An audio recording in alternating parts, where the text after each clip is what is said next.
Hi, good morning ಎಲ್ಲರಿಗೂ. ಹರೇ ಶ್ರೀನಿವಾಸ. 2025 ಬರ್ತಾ ಇದೆ. ಸೊ ನಾವೇನು ಮಾಡೋಣಪ್ಪ ಅಂದರೆ 2025ಅಲ್ಲಿ ಸ್ವಲ್ಪನಾದರೂ ಹಣನ ಉಳಿಸಲಿಕ್ಕೆ ನಾವು ಪ್ರಯತ್ನ ಮಾಡೋಣ ಅಂತ ನಾನು ಹೇಳ್ತಾ ಇದ್ದೀನಿ. ಯಾಕಂದರೆ ಇಷ್ಟು ದಿನ ಎಲ್ಲರೂ ಹಣ ಖರ್ಚು ಮಾಡಿರ್ತೀರ ನಿಮ್ಮದೇ ಆದಂಥ ಒಂದು ವೇನಲ್ಲಿ. ಸೊ ಈ 2025ಇಂದಾದರೂ ಸ್ವಲ್ಪನಾದ್ರೂ ಹಣನ ನಾವು ಮಿಡಲ್ ಕ್ಲಾಸ್ ಜನ ಯಾರು ಇರ್ತಾರೆ ನಾವೆಲ್ಲ ಉಳಿಸೋಣ ಅಂತ ನಾನು ಅದಕ್ಕೆ ಒಂದು ಬಜೆಟ್ ಪ್ಲ್ಯಾನಿಂಗ್ ಮಾಡಿದ್ದೀನಿ. ಏನಪ್ಪ ಬಜೆಟ್ ಪ್ಲ್ಯಾನಿಂಗಪ್ಪ ಅಂತಂದರೆ, ಇನ್ವೆಸ್ಟ್ಮೆಂಟ್ನ ನಾವು ಯಾವ ರೀತಿಯಾಗಿ ಮಾಡಬೇಕು, ಹಾಗೆ ಅರ್ನಿಂಗ್ ಮೆಥಡ್ಸ್ನ ಮತ್ತು ಹಾಗೆ ನಮಗೆ ಏನು ಮುಖ್ಯವಾಗಿ ನಾವು ದುಡ್ಡನ್ನ ಯಾವ ರೀತಿ ಸೇವ್ ಮಾಡಬೇಕು, ಹೇಗೆ ಇನ್ವೆಸ್ಟ್ಮೆಂಟ್ ಮಾಡಬೇಕು ಅಂತ ನಾನು ಇಲ್ಲಿ ಒಂದು ಪ್ಲ್ಯಾನ್ನ ನಾನು ಕ್ರಿಯೇಟ್ ಮಾಡಿದ್ದೀನಿ. ಈ ಪ್ಲ್ಯಾನ್ಗೆ ನನಗೆ ಇನ್ಸ್ಪಿರೇಷನ್ ಆಗಿ ಇರೋದು ಪದ್ಮ ಅಕ್ಕ ಅಂತ. ಆ ಅಕ್ಕ ನನಗೆ ತುಂಬ ಚೆನ್ನಾಗಿ ಹೇಳಿಕೊಟ್ರು. ಅವರಿಗೆ ಕನ್ನಡ ಬರೋದಿಲ್ಲ, ಅವರು ತೆಲುಗುದವರು. ಸೊ ಅದರಿಂದ ಅವರಿಗೆ ನಾನು ಈ ವಿಡಿಯೋದಲ್ಲಿ ತುಂಬ ಥ್ಯಾಂಕ್ ಯು ಅಂತ ಹೇಳ್ತೀನಿ. ಯಾಕಂದರೆ ನಾನು ತುಂಬ ಆನ್ಲೈನ್ ಎಕ್ಸ್ಪೆನ್ಸ್ ಮಾಡ್ತಾ ಇದ್ದೆ. ಅಂಟಿಲ್ ಅಕ್ಟೋಬರ್ವರೆಗೂ ನಾನು ತುಂಬಾ ಆನ್ಲೈನ್ ಎಕ್ಸ್ಪೆನ್ಸ್ ಮಾಡಿದ್ದೀನಿ. ಅಕ್ಟೋಬರಲ್ಲಿ ನಂಗೆ ಅಕ್ಕ ಪರಿಚಯ ಆಗಿ ಅವರು ಹೇಳ್ತಾ ಬಂದರು. ಸೊ ಅವರಿಂದ ನಾನು ತುಂಬ ಕಲ್ತ್ಕೊಂಡೆ ಲೈಫಲ್ಲಿ. ಗಳಿಸೋದು ತುಂಬಾ ಇಂಪಾರ್ಟೆಂಟ್ ಲೈಫಲ್ಲಿ, ಆದರೆ ಗಳಿಸಿದ್ದನ್ನು ಉಳಿಸೋದಿದೆಯಲ್ಲ ಅದು ತುಂಬಾ ಇಂಪಾರ್ಟೆಂಟ್. ಆದ್ದರಿಂದ ಇನ್ವೆಸ್ಟ್ಮೆಂಟ್ನ ನಾವು ಯಾವ ರೀತಿ ಮಾಡ್ಕೋಬೇಕು ಅಂತ ನಾನಿಲ್ಲಿ ಹೇಳ್ತೀನಿ. ಫಸ್ಟು ನಮ್ಮ ಬಜೆಟ್ ಪ್ಲ್ಯಾನಿಂಗಲ್ಲಿ ಫಸ್ಟ್ ಇನ್ವೆಸ್ಟ್ಮೆಂಟ್ ಯಾವ ರೀತಿಯಾಗಿ ನಾವು ಹಣನ ಉಳಿಸ್ಬೋದು. ಫಸ್ಟ್ ನಾವು ಪೋಸ್ಟ್ ಆಫೀಸಲ್ಲಿ ಹಣನ ಸೇವ್ ಮಾಡೋದನ್ನ ನಾವು ತಿಳ್ಕೊಬೇಕು. ಯಾವ್ಯಾವ ಸ್ಕೀಮ್ಸ್ ಇದೆ ಪೋಸ್ಟ್ ಆಫೀಸಲ್ಲಿ, ಮಹಿಳೆಯರಿಗೆ ಏನಿದೆ, ಮತ್ತು ಹಾಗೆ ಅದರಲ್ಲಿ ಏನೇನು ಸ್ಕೀಮ್ ಇದೆ ಅಂತ ನಾನು ಇನ್ನೊಂದು ವಿಡಿಯೋನ ಡೀಟೇಲಾಗಿ ನಾನು ಮಾಡಿ ಹಾಕ್ತೀನಿ. ಸೊ ನಾವು ಒಂದು ಸ್ವಲ್ಪ ಅಮೌಂಟ್ನ ಪೋಸ್ಟ್ ಆಫೀಸ್ ಮೇಲೆ ನಾವು ಇನ್ವೆಸ್ಟ್ಮೆಂಟ್ ಮಾಡ್ಬೋದು. ಹಾಗೆ ಫಿಕ್ಸ್ಡ್ ಡೆಪಾಸಿಟ್, ಇದನ್ನು ನೀವು ಯಾವುದೇ ಬ್ಯಾಂಕಲ್ಲಿ ಕೂಡ ಮಾಡ್ಬೋದು, ಇದು ನಿಮಗೆ ಗೊತ್ತಿರುತ್ತೆ. ಹಾಗೆ ಚಿಕ್ಕ ಚಿಕ್ಕ ಆಡಿಗಳನ್ನು ಕೂಡ ಮಾಡ್ಬೋದು, ಆಡಿ ಮೇಲೆ ನಾವು ಇನ್ವೆಸ್ಟ್ಮೆಂಟ್ ಮಾಡ್ಬೋದು. ಆಮೇಲೆ ಮೇನ್ ಏನಪ್ಪ ಅಂದರೆ ಗೋಲ್ಡ್ ಇನ್ವೆಸ್ಟ್ಮೆಂಟ್ನ ನಾವು ಎಷ್ಟು ಮಾಡ್ತೀವೋ ಅಷ್ಟು ನಮಗೆ ಫ್ಯೂಚರಲ್ಲಿ ತುಂಬಾ ಒಂದು ಯೂಸ್ ಇದೆ. ಅದು ನನಗೆ ಲೇಟಾಗಿ ಅರ್ಥ ಆಗಿದೆ, ಬಟ್ ಪರವಾಗಿಲ್ಲ, ಲೇಟಾಗಿ ಅರ್ಥ ಆದ್ರೂ ಪರವಾಗಿಲ್ಲ, ಇನ್ಮೇಲಾದರೂ ಮಾಡೋಣ ಅಂತ ಅಂದ್ಕೊಂಡಿದ್ದೀನಿ. And stock market and mutual funds and chits, ಇದು 3 ಇದೆ ಅಲ್ಲ. ಸ್ಟಾಕ್ ಮಾರ್ಕೆಟ್ ಅಂದರೆ ನನಗೆ ಗೊತ್ತು, ಒಂದು ಲೋ ಇರುವಂಥ ಒಂದು ಒಂದು ಕಂಪ್ನಿ ಸ್ಟಾಕ್ನ ನಾವು ತೊಗೋಬೇಕು ಪ್ರೈಸ್ ಕಮ್ಮಿ ಇದ್ದಾಗ, ಅದನ್ನು ತೊಗೊಂಡ್ಬಿಟ್ಟು ನಾವು ಸೆಲ್ ಮಾಡ್ಬೋದು ಅಲ್ಲೇ ಇವಾಗ ಅದರಲ್ಲಿ ಕೂಡ ಆ್ಯಪ್ಸ್ ಬಂದಿದೆ, ಗ್ರೋವ್ಸ್, ಜಿಂದಾಲ್ ಮತ್ತು ಬೇರೆ ಥರದ ಆ್ಯಪ್ಸ್ಗಳೆಲ್ಲ ಇದೆ ಸ್ಟಾಕ್ ಮಾರ್ಕೆಟಲ್ಲಿ. ಶೇರ್ನ ನೀವು ಪರ್ಚೇಸ್ ಮಾಡಬೇಕಾದ್ರೆ, ಬಟ್ ಅದೆಲ್ಲ ರಿಟರ್ನ್ಸ್ ಬರುತ್ತೆ 15%, ಬಟ್ ಸಮ್ಟೈಮ್ಸ್ 0ವರೆಗೂ ಹೋಗುತ್ತೆ. ಅಂದರೆ ಸ್ಟಾಕ್ ಮಾರ್ಕೆಟ್ ಅಂದರೆ ಏಳೋದು ಬೀಳೋದು ಇದ್ದೇ ಇದೆ. ನಾನು ಸ್ಟಾಕ್ ಮಾರ್ಕೆಟಲ್ಲಿ ಅಷ್ಟೊಂದು ಇನ್ವೆಸ್ಟ್ಮೆಂಟ್ ಮಾಡೋಕ್ಕೆ ಹೋಗಿಲ್ಲ.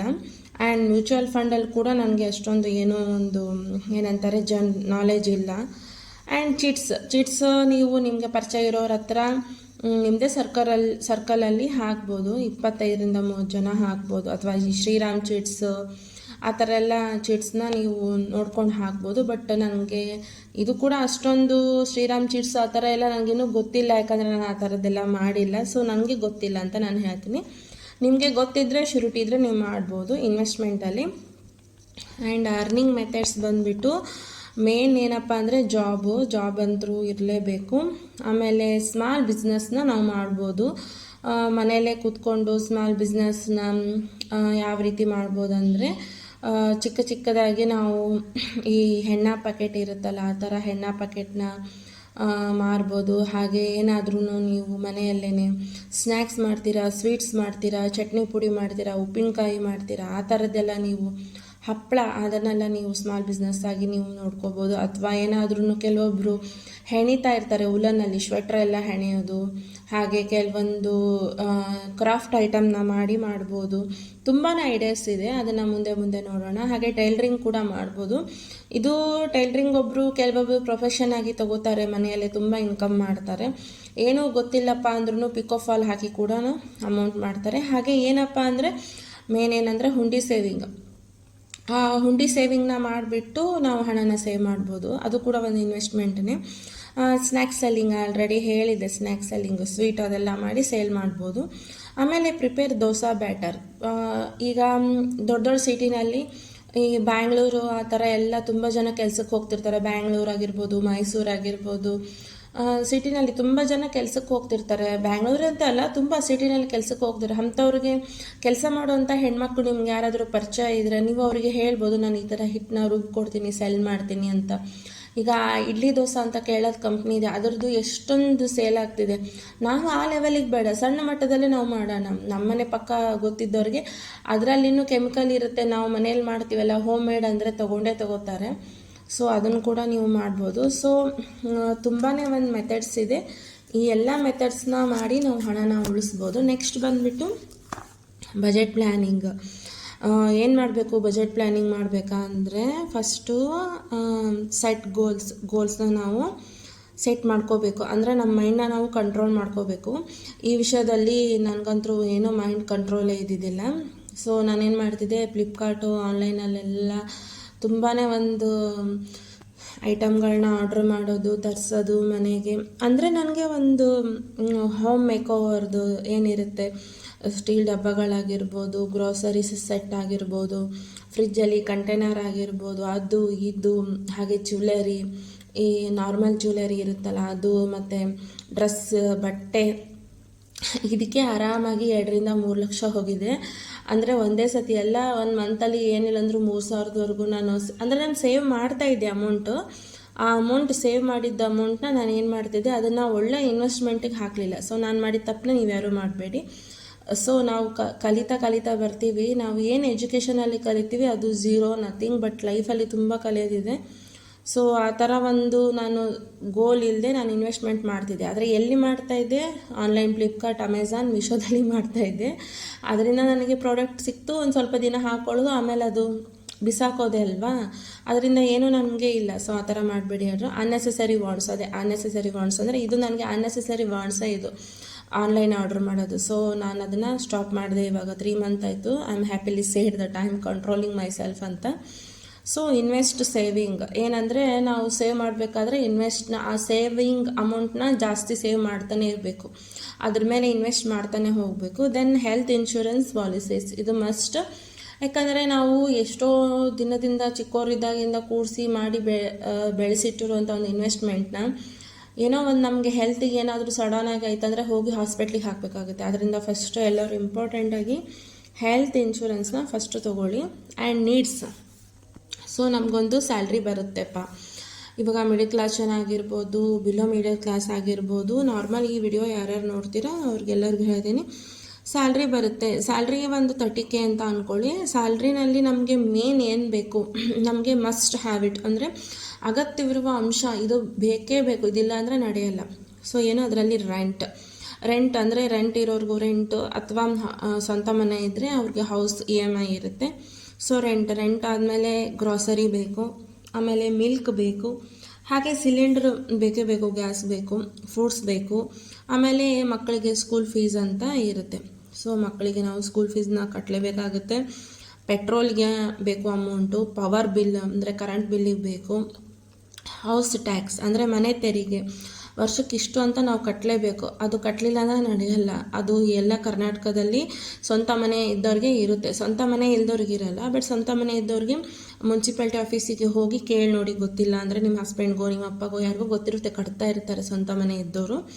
ಸೊ ಅದು ಹೌಸ್ ಟ್ಯಾಕ್ಸ್, ಅದನ್ನು ನಾವು ಕಟ್ಟಲೇಬೇಕು. ಆಮೇಲೆ ಈ ರೀಚಾರ್ಜ್, TV ಮೊಬೈಲ್ ರೀಚಾರ್ಜ್ ಆಗಿರ್ಬೋದು, TV ರೀಚಾರ್ಜ್ ಆಗಿರ್ಬೋದು, ಇದೆಲ್ಲ ನಾವು ಕಟ್ಟಲೇಬೇಕು. Water bill, so water bill ಅಂದರೂ ಕಟ್ಟಲೇಬೇಕು. ಮಿಲ್ಕನ್ನು ಬೇಕೇ ಬೇಕು, ಗ್ರಾಸರಿ, ಫ್ರೂಟ್ಸ್, ಸಿಲಿಂಡ್ರ್, ಈ ಏನೇನು ನಾನು ಬರೆದಿದ್ದೀನಿ ಇದೆಲ್ಲ ಬೇಕು. ಆಮೇಲೆ ಮೇನ್ ಏನಪ್ಪ ಅಂದರೆ ಈ ಸ್ಕೂಲ್ ಫೀಸಲ್ಲಿ ಏನು ಬರುತ್ತೆ ಅಂದರೆ, ಇದರಲ್ಲಿ 3 ಅಡಿಷ್ನಲಿ ಆ್ಯಡ್ ಆಗುತ್ತೆ. ಸ್ಕೂಲ್ ಫೀಸಲ್ಲಿ ಏನಪ್ಪ ಅಂದರೆ, ಸ್ಕೂಲಲ್ಲಿ ಫೀಸ್ ಇರೋದಲ್ಲದೆ ಮತ್ತು ಏನು ಆ್ಯಡ್ ಆಗುತ್ತೆ ಸ್ಕೂಲಲ್ಲಿ ಅಂತಂದರೆ, ಸ್ಕೂಲ್ ಫೀಸಲ್ಲಿ ಟ್ಯೂಷನ್ ಫೀಸ್ ಒಂದು ಕೂಡ ಆ್ಯಡ್ ಆಗುತ್ತೆ. ಕೆಲವೊಬ್ಬರು ಅವ್ರ ಮಕ್ಕಳನ್ನ ಟ್ಯೂಷನ್ ಕಳ್ಸೋಕ್ಕೆ ಇಷ್ಟಪಡ್ತಾರೆ, ಟ್ಯೂಷನ್ ಫೀಸ್ ಆ್ಯಡ್ ಆಗುತ್ತೆ. ಹಾಗೆ ಆಮೇಲೆ ವ್ಯಾನ್ ಫೀಸ್ ಆ್ಯಡ್ ಆಗುತ್ತೆ. ಆಮೇಲೆ ಮತ್ತು ಅವ್ರ ಮಕ್ಕಳು ಏನಾದರೂ ಸಂಗೀತ, ಡ್ಯಾನ್ಸ್ ಈ ಥರ ಎಲ್ಲ ಇದ್ದರೂ ಟೋಟಲಾಗಿ ಎಜುಕೇಷನ್ ಆಗಿ ಅಂತ ಸ್ವಲ್ಪನ ನಾವು ನೀಡ್ಸ್, ಇದು ಕೂಡ ನೀಡ್ಸೇ ಆಗಿರುತ್ತೆ. ಯಾಕಂದರೆ ನಮ್ಮ ಮಕ್ಕಳ ಫ್ಯೂಚರ್ ಚೆನ್ನಾಗಿರಬೇಕು, ನಾವು ಅವ್ರಿಗೆ ಒಳ್ಳೆ ಎಜುಕೇಷನ್ ಮತ್ತು ಮಾರಲ್ ಎಜುಕೇಷನ್ ಹಾಗೆ ಕಲ್ಚರ್ ಆ್ಯಕ್ಟಿವಿಟೀಸ್ ಕೂಡ ಮಕ್ಕಳಿಗೆ ಕಲಿಸ್ಲೇಬೇಕು. ಸೊ ಅದರಿಂದ ಇದಕ್ಕೆಲ್ಲ ತಂದೆ ತಾಯಿಗಳು ಕಷ್ಟಪಟ್ಟು ಮಾಡ್ತಾರೆ. ಸೊ ಇದೆಲ್ಲ ನಮಗೆ ನೀಡ್ಸ್, ಇದೆಲ್ಲ ಬೇಕೇ ಬೇಕು. ಬಟ್ ವಾಂಟ್ಸ್ ಅನ್ನೋದನ್ನ ನಾವು ಖರ್ಚನ್ನ ಕಡಿಮೆ ಮಾಡಬೇಕು. ಇವಾಗ ನಾವು ವಾಂಟ್ಸ್ನ ನೋಡೋಣ. ವಾಂಟ್ಸಲ್ಲಿ ಒನ್ ಟೈಮ್ ಆರ್ ವಿಶ್ ಅಂತ ನಾನು ಬರೆದಿದ್ದೀನಿ. ವಾಂಟ್ಸ್ ಅಂದರೆ ಅದು ನಮಗೆ ಬೇಕೇ ಬೇಕು ಅಂತ ಅಲ್ಲ, ವಿ ಮಸ್ಟ್ ಹ್ಯಾವ್ ಇಟ್ ಅಲ್ಲ. ಅದಂದರೆ ವಾಂಟ್ಸ್ ಅಂದರೆ ಏನಪ್ಪ ಅಂದರೆ ನಮ್ಮ ಒಂದು ಆಸೆ, ಅಂದರೆ ನಾವು ಆಸೆ ಪಡ್ತಾ ಇದ್ವಿ, ಆಸೆ ಪಡೋದ್ರಿಂದ ನಾವು ಅದಕ್ಕೆ ಹಣನ ಹಾಕ್ತಾಯಿದ್ದೀವಿ ಅಂತ ಅರ್ಥ. ನಮಗೆ ಕೋರಿಕೆ ಇದೆ, ಅದಕ್ಕೆ ನಾವು ಎಕ್ಸ್ಪೆನ್ಸನ್ಸ್ನ ಮಾಡ್ತಾ ಇದ್ದೀವಿ. ಆದರೆ ಏನಪ್ಪ ಅಂತಂದರೆ ಈ ಎಕ್ಸ್ಪೆನ್ಸನ್ಸೇ ಜಾಸ್ತಿ ಆಗ್ತಾ ಇದೆ. ನಮ್ಮ ದುಡ್ಡು ಎಲ್ಲಿ ಉಳಿತಾ ಇಲ್ಲಪ್ಪ ಅಂದರೆ ನಮ್ಮ ಬರೋ ಸ್ಯಾಲ್ರಿನಲ್ಲಿ ನಮಗೆ ಏನು ನೀಡ್ಸ್ ಇದೆಯಲ್ಲ ಆ ನೀಡ್ಸ್ನೆಲ್ಲ ನಾವು ತೆಗೆದು ನಮ್ಗೆ ಎಷ್ಟು ಬೇಕು ನೀಡ್ಸ್ ಅಷ್ಟಕ್ಕೆ ಮಾತ್ರ ನಾವು ಅಗತ್ಯವಾಗಿರುವಂಥ ಒಂದು ಐಟಮ್ಸ್ ನಾನು ಏನು ಹೇಳಿದೆ ಪಾಯಿಂಟ್ಸ್ ಏನು ಹೇಳಿದೆ ಆ ಪಾಯಿಂಟ್ಸಿಗೆಲ್ಲ ನಾವು ಹಣನ ಖರ್ಚು ಮಾಡಿ ಮಿಕ್ಕಿದ್ದನ್ನ ನಾವು ಸೇವಿಂಗ್ ಮಾಡಿದರೆ ನಮ್ಮ ಹತ್ರ ಹಣ ಚೆನ್ನಾಗೇ ಇರುತ್ತೆ. 1 2 3 4 5 ಇಯರ್ಸಿಂದ ಆ ಥರ, ಅಂದರೆ ನಾವು ಯಾವಾಗ ಲೈಫಿಗೆ ಅಪ್ಕಮಿಂಗ್ ಆಗ್ತೀವಿ 18 ಇಯರ್ಸಿಂದ, ಆವಾಗಿಂದನೇ ನಾವು ಒಂದು ಪ್ಲ್ಯಾನ್ ಮಾಡಿ ಅಟ್ಲೀಸ್ಟ್ 18 ಇಯರ್ಸ್ ಇಲ್ಲ ಅಂದರೂ ಪರವಾಗಿಲ್ಲ 22 23 4 ಇಯರ್ಸ್ಗೆ ಬಂದಾಗ ನಾವು ಮ್ಯಾರೇಜ್ ಆದಾಗೆ ಆ ಥರ ನಾವು ವಾಂಟ್ಸ್ನ ಕಟ್ಔಟ್ ಮಾಡಿ ನೀಡ್ಸ್ ಮೇಲೆ ನಾವು ಗಮನ ಕೊಟ್ಟರೆ ನಮ್ಮ ಹತ್ರ ಆರಾಮಾಗಿ ಸೇವಿಂಗ್ ಇರುತ್ತೆ. ಸೊ ನಮ್ಮ ಮಕ್ಕಳ ಮದುವೆ ಟೈಮಲ್ಲಿ ಆಗಿರ್ಬೋದು ಅಥವಾ ನಾವು ವೃದ್ಧಾಪ್ಯದಲ್ಲಿ ಆಗಿರ್ಬೋದು, ಹಣ ಇಲ್ಲ, ನಮ್ಮನ್ನ ಮಕ್ಕಳು ನೋಡ್ಕೊಳ್ಳಲ್ಲ ಅನ್ನೋ ಚಿಂತೆಗಿಂತ ಆರಾಮಾಗಿ ನಾವು ಫೈನಾನ್ಷಿಯಲ್ ಆಗಿ ಇಂಡಿಪೆಂಡೆನ್ಸ್ನ ನಾವು ಹೊಂದ್ಬೋದು ಫೈನಾನ್ಷಿಯಲ್ನಲ್ಲಿ. ಬಟ್ ನಾವೇನು ಮಾಡ್ತಾ ಇದ್ದೀವಿ, ಇಲ್ಲಿ ನಮ್ಮ ನೀಡ್ಸ್ ನಾವು ಪೂರೈಸ್ಕೊಂಡು ಮಿಕ್ಕಿರೋ ಅಂಥ ಹಣನ ನಾವೇನು ಮಾಡ್ತಿದ್ವಿ, ವಾಂಟ್ಸಿಗೆ ಹಾಕ್ತಾಯಿದ್ವಿ. ಫಾರ್ ಎಕ್ಸಾಂಪಲ್ ಹೋಟೆಲ್ ಮೇನ್ ಎಲ್ಲರೂ ಮಾಡುವಂಥದ್ದು, ನಾರ್ಮಲಾಗಿ ಹೋಟೆಲ್ಗೆ ಹೋಗ್ತಾರೆ. ಅಂದರೆ ಏನಪ್ಪ ನೀವು ಹೋಟೆಲ್ಗೂ ಹೋಗಬೇಡ ಅಂತ ಹೇಳ್ತೀರಾ ಅಂತ ನೀವು ಅನ್ಕೋಬೋದು. ಹೋಟೆಲ್ಗೆ ಹೋಗಿ, ಎಷ್ಟು ಟೈಮ್ ಹೋಗಿ, ಯಾವಾಗಲೂ ಒಂದು ಸತಿ 3 months once or 6 months one time, ಅಥವಾ ಏನಾದರೂ ಅಕೇಷನ್ಸ್ ಇದ್ದಾಗ, ನಿಮ್ಮ ಬರ್ಡೇ, ವೆಡ್ಡಿಂಗ್ ಆ್ಯನಿವರ್ಸರಿ ಇದ್ದಾಗ ಆ ಥರ 1 yearಲ್ಲಿ 2 times, ಅಥವಾ ನಿಮ್ಮ ಮಕ್ಕಳ ಬರ್ತಡೇ ಅಥವಾ ನಿಮ್ಮ ಯಜಮಾನ್ರ ಬರ್ತಡೇ ಅಥವಾ ನಿಮ್ಮ ಬರ್ಡೇ ಇದ್ದಾಗ ಹೋಗಿ ಅಕೇಷನ್ಸ್. ಇಟ್ಸ್ ಆ ಥರ ಏನೂ ಪ್ರಾಬ್ಲಮ್ ಆಗೋಲ್ಲ. ಬಟ್ ನಾವೇನು ಮಾಡ್ತಾಯಿದ್ವಿ, ವೀಕೆಂಡಿಗೆಲ್ಲ ಹೋಟೆಲ್ ಹೋಗ್ತಿದ್ವಿ. ನಾವಂದರೆ ಸಮ್ ಜನ, ಎಲ್ಲರೂ ಅಂತ ನಾನು ಹೇಳಲ್ಲ, ಕೆಲವೊಬ್ಬರು ಪ್ರತಿ ಸ್ಯಾಟರ್ಡೆ ಸಂಡೇ ಹೋಟೆಲ್ಗೆ ಹೋಗೋದು, ಹೋಟ್ಲಲ್ಲಿ ತಿನ್ನೋದು ಬರೋದು. ಸೊ ಅಲ್ಲಿ ಮೋಸ್ಟ್ ಎಕ್ಸ್ಪೆನ್ಸಸ್ಸು ಆಗ್ತಾಯಿದೆ. ಆಮೇಲೆ ಟ್ರಾವೆಲಿಂಗ್, ಒಬ್ಬೊಬ್ಬರಿಗೆ ಟ್ರಾವೆಲಿಂಗ್ ಮಾಡೋ ಅಂಥ ಒಂದು, ಕೆಲವೊಬ್ಬರಿಗೆ ಒಂದು ಇರುತ್ತೆ ರೀ, ಏನಂದರೆ ಒಂದೇನಂತಾರೆ, ಅದು ಅವರ ಒಂದು ನೀಡ್ಸ್ಗಿನ್ನ ಮೋಸ್ಟ್ ಇಂಪಾರ್ಟೆಂಟ್ ಕೊಡ್ತಿರ್ತಾರೆ ಟ್ರಾವೆಲಿಂಗಿಗೆ. ಸೊ ಟ್ರಾವೆಲಿಂಗ್ ಮಾಡಬೇಕು ಅಂದರೆ ಅವರು ಯಾವ ಥರ ಇರ್ತಾರೆ ಅಂದರೆ, ಲೈಫಲ್ಲಿ ನಾನು ಹುಟ್ಟಿರೋದೇ ಟ್ರಾವೆಲಿಂಗ್ ಮಾಡೋಕ್ಕೆ ಅಂತ ಹುಟ್ಟಿದ್ದೀನಿ ಅಂತ ಅಂದ್ಕೊಂಡಿರ್ತಾರೆ. ಸೊ ಆ ಥರ ಇರೋರಿಗೆ ಏನಪ್ಪ ಅಂದರೆ, ಹೌದು ನಿಮ್ಗೆ ಆಸೆ ಇದೆ, ನೀವು ದುಡಿತಿದ್ದೀರಾ, ನಿಮ್ಮದೇ ಹಣ ಹೌದು, ಬಟ್ ಆದ್ರೂ ಸರ್ಕಮ್ಟೈಮ್ಸ್ ಹೇಗೆ ಬರುತ್ತೆ ಅಂತ ಹೇಳೋಕ್ಕಾಗಲ್ಲ. ಸೊ ನೀವು ಟ್ರಾವೆಲಿಂಗ್ ಮಾಡಬೇಕು ಅಂದ್ಕೊಂಡಿರೋವಂಥ ಒಂದು 10 ಸಿಟಿನ ನೀವು ಫಸ್ಟ್ ಬರ್ಕೊಳ್ಳಿ. ಅದರಲ್ಲಿ 3ಕ್ಕೆ ನೀವು ಹೋಗಿ ಬನ್ನಿ, ಮಿಕ್ಕಿದ್ದನ್ನ ಪೋಸ್ಟ್ಪೋನ್ ಮಾಡಿ. ಆ ಪೋಸ್ಟ್ಪೋನ್ ಮಾಡಿರೋಂಥ ಹಣನ ನೀವು ಸೇವಿಂಗ್ ಮಾಡಿ. ಸೊ ಸೇವಿಂಗ್ ಆಗುತ್ತೆ. ಇಲ್ಲ ನೀವು 1 ಸಿಟಿನ ನೋಡಿ, ಇನ್ನು 9 ಸಿಟಿನ ನೋಡಲೇಬೇಡಿ ಅಂತ ಹೇಳ್ತೀನಿ. ಮತ್ತು ಆದಾಗ ನೋಡಿ, ಹಣ ಇದ್ದಾಗ ನೋಡಿ, ಆ ಥರ. ಓಕೆನಾ? ಇನ್ನು ಪಾರ್ಟಿ ಮಾಡ್ತಿರ್ತಾರೆ, ಯಾವ ಥರ ಅಂದರೆ, ಇದನ್ನ ನಾನು ಪಾರ್ಟಿ ಅಂದರೆ ಪಬ್ಬಿಗೆಲ್ಲ ಹೋಗಿ ಆ ಥರದ್ದು ಹೇಳ್ತಾ ಇಲ್ಲ. ಲೈಕ್ ಜಾಬ್ ಮಾಡೋ ಅಲ್ಲಿ ಕೊಲೀಗ್ಸಿಗೆ ಪಾರ್ಟಿ ಕೊಡಿಸ್ತೀನಿ ಬಾ ಅಂತ ಕೊಡಿಸೋದು, ಸೊ ಟ್ರೀಟ್ ಕೊಡಿಸ್ತೀನಿ ಬಾ ಅಂತ ಅನ್ನೋದು, ಇವತ್ತು ಸ್ಯಾಟರ್ಡೆ ನಾನು ಟ್ರೀಟ್ ಕೊಡಿಸ್ತೀನಿ ಅಂತ ಎಲ್ಲರಿಗೆ ಕೊಡಿಸೋದು. ನಾನು ಮಾಡಿದ್ದೀನಿ, ನಾನು ಓದೋವಾಗಲೇ ನಮ್ಮಪ್ಪ ಹಣ ಕೊಟ್ಟರೆ ಎಲ್ಲರಿಗೆ ಪಾನಿಪುರಿ ಕೊಡಿಸೋದು, ನನ್ನ ಫ್ರೆಂಡ್ಸಿಗೆ ಗೋಬಿ ಮಂಚೂರಿ ಕೊಡಿಸೋದು. ಆವಾಗಿಂದ ಏಜಲ್ಲಿ ನಮಗೆ ಗೊತ್ತಿಲ್ಲ. ಸೊ ಆ ಥರದ್ದು ತುಂಬ ಜನ ಮಾಡ್ತಿರ್ತಾರೆ. ಯಾವ ಫ್ರೆಂಡ್ಸು ನಮಗೆ ಕಷ್ಟ ಇದೆ ಅಂದಾಗ ಯಾರೂ ಆಗೋದಿಲ್ಲ, ತುಂಬಾ ನೋಡಿದ್ದೀನಿ ಲೈಫಲ್ಲಿ. ಆದ್ದರಿಂದ ಹೇಳ್ತಾ ಇದ್ದೀನಿ, ಕೆಲವೊಬ್ಬರು ಆಗ್ತಾರೆ, ಒಳ್ಳೆ ಫ್ರೆಂಡ್ಸ್ ಇರ್ತಾರೆ, ಆಮೇಲೆ ಆದರೆ ಆಗದೇ ಇರೋರೇ ತುಂಬ ಜನ ಇರ್ತಾರೆ. ಆದ್ದರಿಂದ ನಮಗೆ ನಮ್ಮ ಲೈಫಲ್ಲಿ ಬಂದಾಗ, ಕಷ್ಟ ಅಂತ ಬಂದಾಗ ನಮ್ಮ ಹತ್ರನೇ ಹಣ ಇದ್ದರೆ ಎಷ್ಟೋ ಬೆಟರ್. ಒಬ್ಬರನ್ನ ಕೇಳೋ ಪರಿಸ್ಥಿತಿ ಇಲ್ಲದೆ ನಾವು ಸ್ವಂತ ಕಾಲ ಮೇಲೆ ನಿಂತಂಗೆ ಅದು. ಓಕೆ, ಆದ್ದರಿಂದ ವಾಂಟ್ಸ್ನ ಕಟ್ಔಟ್ ಮಾಡಬೇಕು. ಆ್ಯಂಡ್ ಆನ್ಲೈನ್ ಆರ್ಡರ್ಸ್, ಇದಂತೂ ನಾನು ತುಂಬಾ ಮಾಡಿದ್ದೀನಿ. ಮಾಡಿಬಿಟ್ಟು ಎಕ್ಸ್ಪೀರಿಯೆನ್ಸ್ ಆಗಿ ತುಂಬ ಬ್ಯಾಡ್. ಏನಪ್ಪ ಅಂದರೆ, ಅಷ್ಟು ಡ್ರೆಸ್ ತೊಗೊಂಡಿದ್ದು ಯಾವುದೂ ಇವಾಗ 1 ಡ್ರೆಸ್ಸು ನನ್ನ ಹತ್ರ ಇಲ್ಲ. ಆಮೇಲೆ ಅಷ್ಟು ಐಟಮ್ ತೊಗೊಂಡಿದ್ದು ಎಲ್ಲ ಪ್ಲಾಸ್ಟಿಕ್ ಐಟಮ್ಸು, ಎಲ್ಲ ಹೋಗಿದೆ, ಮುರಿದು ಅದು ಎಲ್ಲ ಮಾಡಿ ಹೋಗಿದೆ. ಸೊ ಕೆಲವೊಂದು ಐಟಮ್ಸ್ ಇದೆ, ಸೊ ಅದರಿಂದ ಏನು ಇನ್ವೆಸ್ಟ್ಮೆಂಟ್ ಏನೂ ಇಲ್ಲ, ಅದು ಯೂಸ್ ಆಗುತ್ತೆ ಅಷ್ಟೇ. ಬಟ್ ಅದು ಬಿಟ್ಟರೆ ಏನಿಲ್ಲ, ಅದು ಬೇಕೇ ಬೇಕು ಅಂತ ಇದ್ದಿದ್ದಿಲ್ಲ. ಅದೇ ಥರದ್ದೊಂದು ಇರುತ್ತೆ ಮನೆಯಲ್ಲಿ, ಬಟ್ ಅದು ಚೆನ್ನಾಗಿಲ್ಲ, ಹಳೇದಾಗಿದೆ, ಬೋರಾಗಿದೆ ಅಂತ ಹೊಸ ತೊಗೊಳ್ಳೋದು. ಈ ಥರ ಒಂದು ಆನ್ಲೈನ್ ಶಾಪಿಂಗ್ ಮಾಡೋದು ತುಂಬಾ ಈ ಅಮೆಝಾನು ಮತ್ತು ಫ್ಲಿಪ್ಕಾರ್ಟ್ ಬಂದಮೇಲೆ ತುಂಬಾ ಆಯಿತು. ಸೊ ಇವಾಗ ಕಟ್ ಆನ್ ಆಗಿದೆ ಒಂದು 6 ಮಂತಿಂದ. ಸೊ ನೀವು ಇದನ್ನ ಕಟ್ ಆನ್ ಮಾಡಿ ಅಂತಲೇ ಹೇಳ್ತೀನಿ, ಇದರಿಂದ ಏನೂ ಯೂಸ್ ಇಲ್ಲ. ಆ್ಯಂಡ್ ಆನ್ಲೈನ್ ಆರ್ಡರ್ಸ್ ಈ ಜೊಮ್ಯಾಟೊ ಸ್ವಿಗ್ಗಿನಲ್ಲಿ ಅಂದರೆ ಏನೋ ಯಾವ ಥರ ಇರ್ತಾರೆ ಅಂದರೆ, ಕೆಲವೊಬ್ಬರು ಏನೋ ಮೂಡ್ ಸರಿಗಿಲ್ಲ ಹೆಣ್ಮಕ್ಳು, ಆಯ್ತಪ್ಪ ನಮಗೇನೋ ಮನಸ್ಸಿಗೆ ಬೇಜಾರಾಯಿತು, ನಾನು ಇವತ್ತು ಅಡುಗೆ ಮಾಡಲ್ಲ, ಸೊ ಆನ್ಲೈನಲ್ಲಿ ಮಾಡಿಕೊಂಡು ತಿಂದುಬಿಟ್ಟು ನಾನು ಫ್ರೆಶ್ ಅಪ್ ಆಗ್ತೀನಿ ಅಂತ ಅಂದ್ಕೊಂಡಿರ್ತಾರೆ. ಬಟ್ ಆ್ಯಕ್ಚುಲಿ ಅದು ಫ್ರೆಶ್ ಅಪ್ ಆಗೋದಿಲ್ಲ, ಇನ್ನೂ ನಮ್ಮ ಮೂಡು ಇನ್ನೂ ಹದಗೆಡಿಸುತ್ತೆ. ಅದೇ ನಾವು ಒಂದು ಮ್ಯೂಸಿಕ್ ಹಾಕ್ಕೊಂಡು ನಾವೇ ಮನೆಯಲ್ಲಿ ಕುಕ್ ಮಾಡಿಕೊಂಡ್ರೆ ನಮಗೆ ಅಮೌಂಟ್ನೂ ಸೇವ್ ಆಗುತ್ತೆ, ಅಥವಾ ಆಮೇಲೆ ನಮ್ಮ ಮೂಡನ್ನು ಆ ಕೆಲಸ ಮಾಡೋದ್ರಿಂದ ಮೂಡ್ ಖಂಡಿತನೂ ಚೇಂಜ್ ಆಗುತ್ತೆ. ಬೇಕಾದರೆ ನೋಡಿ ನೀವು, ಮೂಡ್ ಆಫ್ ಆದಾಗ ಯಾವುದಾದ್ರೂ ಮನೆ ಕ್ಲೀನ್ ಮಾಡೋದು ಅಥವಾ ಕೆಲಸ ಮಾಡೋದು ನೋಡಿ, ಅವಾಗ ಮೂಡ್ ಬೇರೆ ಥರನೇ ಇರುತ್ತೆ. ಅದೇ ಆನ್ಲೈನಲ್ಲಿ ತರಿಸ್ಕೊಂಡು ಕೂತು ತಿಂತೀವಿ, ಆಯಿತು, ಅದಾದಮೇಲೆ ಆಯ್ತು ಮತ್ತು ಹಾಗೇ ಇರುತ್ತೆ, ಮೂಡ್ ಚೇಂಜ್ ಆಗೋಲ್ಲ. ಸೊ ಆಮೇಲೆ ಕೆಲವೊಬ್ಬರು ಸುಮ್ಮನೆ ಜೊಮ್ಯಾಟೊದಲ್ಲಿ ತಿನ್ನೋದು, ಸ್ವಿಗ್ಗಿನಲ್ಲಿ ಆರ್ಡ್ರ್ ಮಾಡೋದು, ಸುಮ್ಮನೆ ಮಾಡ್ತಿರ್ತಾರೆ, ಹೋಮ್ ಮೇಡ್ ಮೀಲ್ನ ಮಾಡ್ಕೊಳ್ಳೋದೆ. ಸೊ ಇದನ್ನು ಕಟ್ ಆನ್ ಮಾಡಿ. ಆಮೇಲೆ ಟೆಂಪ್ಟೇಷನ್ ಫಾರ್ ಆನ್ಲೈನ್ ಪ್ರಾಡಕ್ಟ್ಸ್ ಅಂದರೆ, ಇವಾಗ ಒಂದು ಆ್ಯಡ್ ಬರುತ್ತಿರುತ್ತೆ ಯಾವುದೋ ಒಂದು ಜುಮ್ಕಾದು, ಸ್ಯಾರಿದು, ನಾವು ರೀಲೆಲ್ಲ ನೋಡ್ತಿರ್ತೀವಲ್ಲ, ಸೊ ಆವಾಗ ರೀಲ್ ನೋಡುವಾಗ ಬರುತ್ತೆ ಆ ಥರ ಒಂದು ಆ್ಯಡ್ ಬಂದಾಗ ನಾವೇನು ಮಾಡ್ತೀವಿ, ಅದನ್ನು ಓಪನ್ ಮಾಡಿ ನೋಡ್ತೀವಿ. ನಮ್ಮ ಹತ್ರ ಒಂದು 5,000 ರೂಪಾಯಿ ಸೇವಿಂಗ್ ಇರುತ್ತೆ ಅಂದ್ಕೊಳ್ಳಿ. ಸೊ ಆ್ಯಡಲ್ಲಿ ಒಂದು 4,000, 4,200ವರೆಗೂ ಒಂದು ಯಾವುದೋ ಒಂದು ಜುಮ್ಕಿ ಇತ್ತಪ್ಪ ಅಥವಾ ಯಾವುದೋ ಒಂದು ಸೀರೆ ಇತ್ತಪ್ಪ ಅಂತಂದರೆ ನಾವು ಹೆಣ್ಮಕ್ಳು ತೊಗೊಂಡ್ಬಿಡ್ತೀವಿ ಆಸೆ ಪಟ್ಟು. ಸೊ ಇದು ಬೇಡ, ನೆಸೆಸಿಟಿ ಇಲ್ಲ. ಇರೋ ಸೀರೆಗಳನ್ನ ಫಸ್ಟು ನಾವು ಹೇಳ್ತಾ ಇದ್ದೀನಿ ನೋಡಿ, 100ರಿಂದ 150 ಸೀರೆ ಇರುತ್ತೆ ಅಂದ್ಕೊಳ್ಳಿ, ಅದರಲ್ಲಿ ಯಾವುದೂ ನಾವು ಸರಿಯಾಗಿ ಉಟ್ಟಿರಲ್ಲ, ಎಲ್ಲನೂ ಬ್ಲೌಸ್ ಹೊಲಿಸಿ ಅದಕ್ಕೆಲ್ಲ ಮ್ಯಾಚಿಂಗ್ ಪೆಟಿಕೋಟ್ ಎಲ್ಲ ತಂದುಬಿಟ್ಟು ನಾವು ಇಟ್ಕೊಂಡಿರ್ತೀವಿ. ಆದರೆ ಯಾವುದೋ ಒಂದು ಫಂಕ್ಷನ್ಗೆ ಒಂದು ಸತಿ ಉಟ್ಟು ಮತ್ತೆ ಅದನ್ನು ಹಾಗೆ ಇಟ್ಟಿರ್ತೀವಿ. ನೆಕ್ಸ್ಟು ಫಂಕ್ಷನ್ಗೆ ಅದನ್ನು ಯೂಸ್ ಮಾಡಬೇಕು ಅನ್ನೋದೇ ಗೊತ್ತಿರಲ್ಲ. ಅದು ಆಲ್ರೆಡಿ ಆ ಫಂಕ್ಷನಿಗೆ ಹಾಕ್ಕೊಂಡಿದ್ನಲ್ವಾ, ಈ ಫಂಕ್ಷನ್ಗೆ ಅದನ್ನೇ ಹಾಕ್ಕೋಬೇಕಾ, ಹೊಸ ತೊಗೊಳ್ಳೋಣ ಅನ್ನೋದು ಮೈಂಡಲ್ಲಿ ಬರುತ್ತೆ. ಯಾಕೆ ಒಂದು ಸತಿ ಆ ಫಂಕ್ಷನ್ಗೆ ಉಟ್ಕೊಂಡಿರೋ ಸೀರೆನ ಇನ್ನೊಂದು ಸತಿ ಫಂಕ್ಷನ್ಗೆ ಉಟ್ಕೊಂಡ್ರೆ ಫಂಕ್ಷನ್ ಅವರು ಏನಾದರೂ ಹೇಳ್ತಾರಾ, ಬರಬಾರ್ದು ಅಂತ ಹೇಳ್ತಾರಾ? ಇಲ್ಲ ಅಲ್ವಾ? ಅಥವಾ ಜನ ಏನಾದರೂ ಹೇಳ್ತಾರಾ? ಇಲ್ಲ ಅಲ್ವಾ? ಆಮೇಲೆ ಒಂದು ಥಿಂಗ್ ಏನು ಹೇಳ್ತೀನಪ್ಪ ಅಂದರೆ, ನಾವು ಎಷ್ಟೇ ಚೆನ್ನಾಗಿರೋ ಸೀರೆ ಉಟ್ಕೊಳ್ಳಿ, ಎಷ್ಟೇ ಬಂಗಾರದ ಒಡವೆ ಹಾಕ್ಕೊಳ್ಳಿ, ನಾವು ಹೇಗೆ ಇದ್ದರೂ ಆಡ್ಕೊಳ್ಳೋ ಥರನೇ ಇರ್ತಾರೆ, ಅದು ತಿಳ್ಕೊಳ್ಳಿ. ನಾವು ಬೇರೆ ಬೇರೆ ಸೀರೆನ ನಾವು ಹೊಸ ಫಂಕ್ಷನಿಗೆ ಹೋದಾಗ ಹೊಸ ಸೀರೆ ಉಟ್ಕೊಂಡು ಹೋದ್ವಿ ಅಂತ ತಿಳ್ಕೊಳ್ಳಿ. ಆವಾಗ ಏನಂತಾರೆ ಗೊತ್ತಾ, ಅಯ್ಯೋ ಗಂಡನ ದುಡ್ಡು ಗಂಡ ಯಾರ ತಲೆ ಹೊಡೆದು ಸಂಪಾದಿಸಿದ್, ನಾನು ಚೆನ್ನಾಗಿ ವೇಸ್ಟ್ ಮಾಡ್ತಾ ಇದ್ದಾಳೆ ಅಂತಂತಾರೆ. ಇಲ್ಲ ಉಟ್ಕೊಂಡು ಹೋಗಿಲ್ಲ ಅಂದರೆ, ಅಯ್ಯೋ ಎಂಥ ತಿರ್ಬೋಕಿಗಳಪ್ಪ, ಇವ್ರ ಹತ್ರ ಒಂದು ಒಳ್ಳೆ ಸೀರೆನೂ ಇಲ್ಲ ಅಂತಾರೆ. ಸೊ ಆಡ್ಕೊಳ್ಳೋರ ಲೈಫಿಗೋಸ್ಕರ ನಾವು ಅವ್ರ ಮಾತಿಗೋಸ್ಕರ ನಮ್ಮ ಲೈಫ್ನ ಹಾಳು ಮಾಡೋವಂಥ ಅವಶ್ಯಕತೆ ಇಲ್ಲ. ನಮಗೆ ಹೇಗಿದೆ ಲೈಫಲ್ಲಿ ನಾವು ನೆಮ್ಮದಿಯಾಗಿರಬೇಕು, ಫಸ್ಟ್ ಈ ಪಾಯಿಂಟ್ನ ತಲೆಯಲ್ಲಿ ಇಟ್ಕೋಬೇಕು ಎಲ್ಲರೂ. ಸೊ ನಾನಂತರೂ ಯಾರ್ಯಾರು ಏನೇನು ಮಾತಾಡ್ತಾರೆ ತಲೆಗೆ ಹಾಕ್ಕೊಳ್ಳಲ್ಲ.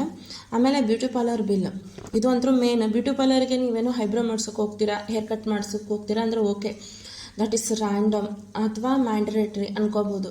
ಬಟ್ ಆಗುತ್ತೆ ಅಂದರೆ, ನಾವು ಹೋಗ್ತಾ ಸುಮ್ಮನೆ ಇರಲ್ಲ, ಮಾತಾಡ್ತೀವಿ ಆಂಟಿ ಜೊತೆ. ಅವರು ಹೇಳ್ತಾರೆ ನಿಮ್ಮ ಸ್ಕಿನ್ ಹಾಗಾಗಿದೆ ಹಿಂಗಾಗಿದೆ, ಸೊ ನೀವು ಆ ಫೇಶಿಯಲ್ ಮಾಡಿಸ್ಕೋಬೇಕು, ಇದನ್ನು ಮಾಡಿಸ್ಕೋಬೇಕು, ಅದು 3,000 4,000 ಅಂತ ಅವ್ರು ಹೇಳ್ತಾರೆ. ಸೊ ಎಲ್ಲರಿಗೂ ಚೆನ್ನಾಗಾಗಿ ಕಾಣಿಸ್ಬೇಕು ಅಂತ ಇರುತ್ತೆ. ಸೊ ಇದ್ಮೇಲೆ ನಾವು ಮಾಡಿಸ್ಕೋತೀವಿ. ಅದು ಎಷ್ಟು ದಿನ ಇರುತ್ತೆ ಮಾಡಿಸ್ಕೊಂಡಿರೋದು, ಅಪ್ ಟು ಅಂದರೆ 1 ಮಂತ್ 2 ಮಂತ್ 3 ಮಂತ್ ಆದಮೇಲೆ ಮತ್ತೆ ನಿಮ್ಮ ಒರಿಜಿನಲ್ ಸ್ಕಿನ್ ಹೆಂಗಿರುತ್ತೆ ಹಾಗೆ ಆಗುತ್ತೆ. ಯಾಕಂದರೆ ಇಲ್ಲಿ ಪ್ರಾಬ್ಲಮ್ ಇರೋದು ರೂಟಲ್ಲಿ, ಸ್ಕಿನ್ನಲ್ಲೇ ಅಲ್ಲ. ಸೊ ನಾವು ಸರಿಯಾಗಿ ನೀರು ಕುಡಿದೇ ಇರ್ಬೋದು, ಅಥವಾ ಏನಾದ್ರೂ ಸರಿಯಾಗಿ ಫುಡ್ ತಿಂದೇ ಇರ್ಬೋದು, ಮೇಂಟೆನೆನ್ಸ್ ಇಲ್ಲದೆ ಇರ್ಬೋದು, ಆಯಿಲ್ ಫುಡ್ ಜಾಸ್ತಿ ತಿನ್ಬೋದು, ಅಥವಾ ಏನೋ ಎಕ್ಸಸೈಸ್ ಕಮ್ಮಿ ಇರುತ್ತೆ, ಅಥವಾ ಏನೋ ಒಂದು ಹೆಲ್ತ್ ಮೇಲೆ ನಮ್ಮ ಸ್ಕಿನ್ ಇರುತ್ತೆ. ಸೊ ನಾವು ಅದನ್ನು ಸರಿಪಡಿಸ್ಕೋಬೇಕು. ಬ್ಯೂಟಿ ಪಾರ್ಲರಿಗೆ ದುಡ್ಡು ಹಾಕೋದ್ರಿಂದ ಯಾವತ್ತೂ ಸ್ಕಿನ್ ಗ್ಲೋಯಿಂಗ್ ಆಗೋಲ್ಲ, ಅದನ್ನಂತೂ ತಲೆಯಲ್ಲಿ ಖಂಡಿತವಾಗಿ ಇಟ್ಕೊಳ್ಳಿ. ಸೊ ಅದು ಕೂಡ ವೇಸ್ಟ್. ಅನ್ನೆಸೆಸರಿ ಶಾಪಿಂಗ್ ಹೇಳಿದ್ನಲ್ಲ ಆಲ್ರೆಡಿ, ಸುಮ್ಮನೆ ನಮಗೆ ಬೇಕಾಗಿರಲ್ಲ, ಆದ್ರೂ ನಾವು ತೋರಿಸ್ಕೊಳ್ಳೋಕ್ಕೋ ಇನ್ನೊಬ್ರಿಗೆ ಯಾರಿಗೋ ತೋರಿಸ್ಕೊಳ್ಳೋಕ್ಕೋ. ಇವಾಗ ಯಾರ ಜೊತೆನೋ ಶಾಪಿಂಗಿಗೆ ಹೋಗಿರ್ತೀವಿ, ಅವರು ಬಾ ಅಂತ ಕರೆದಿರ್ತಾರೆ, ನೆರೆ ಮನೆ ಹೊರೆಯವರು, ನಾವು ಅವ್ರ ಜೊತೆ ಹೋಗ್ತೀವಿ, ಅವ್ರೇನೋ ಒಂದು ಐಟಮ್ ತೊಗೊಂಡ್ರು ಅಂತ ನಾವು ಐಟಮ್ ತೊಗೊಂಡ್ಬಿಡ್ತೀವಿ. ಸೊ ಇದು ಅನ್ನೆಸೆಸರಿ ಶಾಪಿಂಗ್, ಇದನ್ನು ನಾವು ಮಾಡಬಾರ್ದು. ನಾಟ್ ಪ್ರಿಪೇರ್ ಹೋಮ್ ಮೇಡ್ ಏನಪ್ಪ ಅಂದರೆ, ಅದೇ ಹೇಳಿದ್ನಲ್ಲ, ಮನೆಯಲ್ಲಿ ಅಡುಗೆ ಮಾಡೋಕ್ಕೆ ಬೇಸರ ಅಂತ ಆನ್ಲೈನಲ್ಲಿ ಮಾಡೋದು, ಇದಂತೂ ನಾನು ಮಾಡಿಲ್ಲ, ಆರ್ಡ್ರ್ ಮಾಡಿಲ್ಲ, ಇದು ಆನ್ಲೈನ್ ಫುಡ್ ತಿಂದಿಲ್ಲ. ಸೊ ಕೆಲವರು ಇರ್ತಾರೆ ನೋಡಿದ ಪ್ರಕಾರ, ನನಗೆ ಗೊತ್ತಿರೋರು ಇದ್ದಾರೆ ತುಂಬ ಜನ. ಸೊ ಆ ಥರ ಎಲ್ಲ ಮಾಡಿ ಹಣನ ಹಾಕಿ ಯಾಕೆ ಜೊಮ್ಯಾಟೊ ಮತ್ತು ಸ್ವಿಗ್ಗಿನ ಬೆಳೆಸ್ತೀರಾ, ನಿಮ್ಮನ್ನು ನೀವು ಬಳಸ್ಕೊಳ್ಳಿ, ಓಕೆನಾ. ಫುಡ್ ವೇಸ್ಟಪ್ಪ ಅಂದರೆ ಫುಡ್ ವೇಸ್ಟ್ ಮಾಡಬಾರ್ದು. ನಿಜವಾಗ್ಲೂ ಇದರಲ್ಲಿ ತುಂಬ ಹಿರಿಯರು ಹೇಳ್ತಿರ್ತಾರೆ ಫುಡ್ ವೇಸ್ಟ್ ಮಾಡಬಾರ್ದು, ಚೆಲ್ಲಬಾರ್ದು ಅಂತ. ಬಟ್ ನಾವೇನು ಅನ್ಕೋತೀವಿ ಅವ್ರು ಯಾಕೆ ಹೇಳ್ತಾರೆ ಅಂತ ತಿಳ್ಕೊಳ್ಳಲ್ಲ. ಏನೋಪ್ಪ ಇವ್ರು ಹಿಂಗೆ ಹೇಳ್ತಾರೆ, ಇವ್ರು ಎಷ್ಟೊಂದು ಕಂಜೂಸಿದ್ದಾರೆ ಅಂತ ಅನ್ಕೋತೀವಿ. ನಮ್ಮ ಮೈಂಡ್ಸೆಟ್ ಹಾಗೆ ಇರುತ್ತೆ. ಬಟ್ ಆಮೇಲೆ ಹೋಗ್ತಾ ಯಾಕೆ ಹೇಳ್ತಾರೆ ಅಂತ ಗೊತ್ತಾಗುತ್ತೆ. ಯಾಕಂದರೆ ಫುಡ್ ವೇಸ್ಟ್ ಮಾಡೋದ್ರಿಂದ ಹಣ ವೇಸ್ಟ್ ಆದಂಗೆ. ಫುಡ್ ವೇಸ್ಟ್ ನಥಿಂಗ್ ಬಟ್ ಹಣ ವೇಸ್ಟ್. ನಿಮ್ಗೆ ಎಷ್ಟು ಬೇಕೋ ಅಷ್ಟು ಮಾಡ್ಕೊತೀನಿ, ಪರವಾಗಿಲ್ಲ. ಜಾಸ್ತಿ ಅನ್ನ ಮಾಡೋದು, ಜಾಸ್ತಿ ಬೇಳೆ ಹಾಕೋದು, ಅದೆಲ್ಲ ಅಳತೆ ತಪ್ಪಿ ಹಾಕೋದು ಮಾಡೋದು ಮತ್ತು ಚೆಲ್ಲೋದ್ರಿಂದ ಏನೂ ಯೂಸ್ ಆಗೋಲ್ಲ ಒಂದು. ಆಮೇಲೆ ಅನ್ನದಲ್ಲಿ ಅನ್ನಪೂರ್ಣೇಶ್ವರಿ ಇರ್ತಾಳೆ, ಹಾಗೆ ಲಕ್ಷ್ಮೀ ಸಾನ್ನಿಧ್ಯ ಇರುತ್ತೆ. ಸೊ ಅಂಥ ಒಂದು ಅನ್ನನ ನಾವು ದಿನ ಚೆಲ್ತಾ ಇದ್ದರೆ ಲಕ್ಷ್ಮಿ ಮನೆ ಬಿಟ್ಟು ಹೋಗ್ತಾಳೆ. ಅಂದರೆ ಅವಳಿಗೆ ಅನಿಸುತ್ತೆ ಇವರು ನನಗೆ ಸರಿಯಾಗಿ ಮರ್ಯಾದೆ ಕೊಡ್ತಾ ಇಲ್ಲ, ಸೊ ನಾನು ಇಲ್ಲಿ ಇರಲ್ಲ ಅಂತ. ಲಕ್ಷ್ಮಿ ಇರಲ್ಲ. ಆದ್ದರಿಂದ ಫುಡ್ ವೇಸ್ಟ್ನ ಮಾಡಬೇಡಿ. ಲ್ಯಾಕ್ ಆಫ್ ಕ್ಲಾರಿಟಿ ಏನಪ್ಪ ಅಂದರೆ ನಾನು ಏನು ಪರ್ಚೇಸ್ ಮಾಡಬೇಕು, ದಿಸ್ ಇಸ್ ನೆಸೆಸರಿ ಇದೆನಾ, ಅದು ನನಗೆ ಮೈಂಡಲ್ಲಿ ಇರಬೇಕು. ಅಂದರೆ ಇವಾಗ ನಮ್ಮ ಮಕ್ಕಳು ಎಲ್ಲೋ ಒಂದು ಫಂಕ್ಷನಿಗೆ ಹೋಗ್ತಿರ್ತಾರೆ, ಅಲ್ಲಿ ನಮ್ಮ ಮಕ್ಕಳೇ ಅಟ್ರಾಕ್ಷನ್ ಇರ್ತಾರೆ ಅಂತ ತಿಳ್ಕೊಳ್ಳಿ. ಫಾರ್ ಎಕ್ಸಾಂಪಲ್ ನಮ್ಮ ಸ್ಕೂಲಲ್ಲಿ ಏನೋ ಒಂದು ಮಕ್ಕಳಿಗೆ ಒಂದು ಹೇಳಿರ್ತಾರೆ ಫ್ಯಾಷನ್ ಶೋ ಅಥವಾ ಏನೋ ಒಂದು ಶೋ ಹೇಳ್ತಾರೆ, ಅಲ್ಲಿ ನಮ್ಮ ಮಕ್ಕಳೇ ಅಟ್ರಾಕ್ಷನ್ ಆಗಿರ್ತಾರೆ.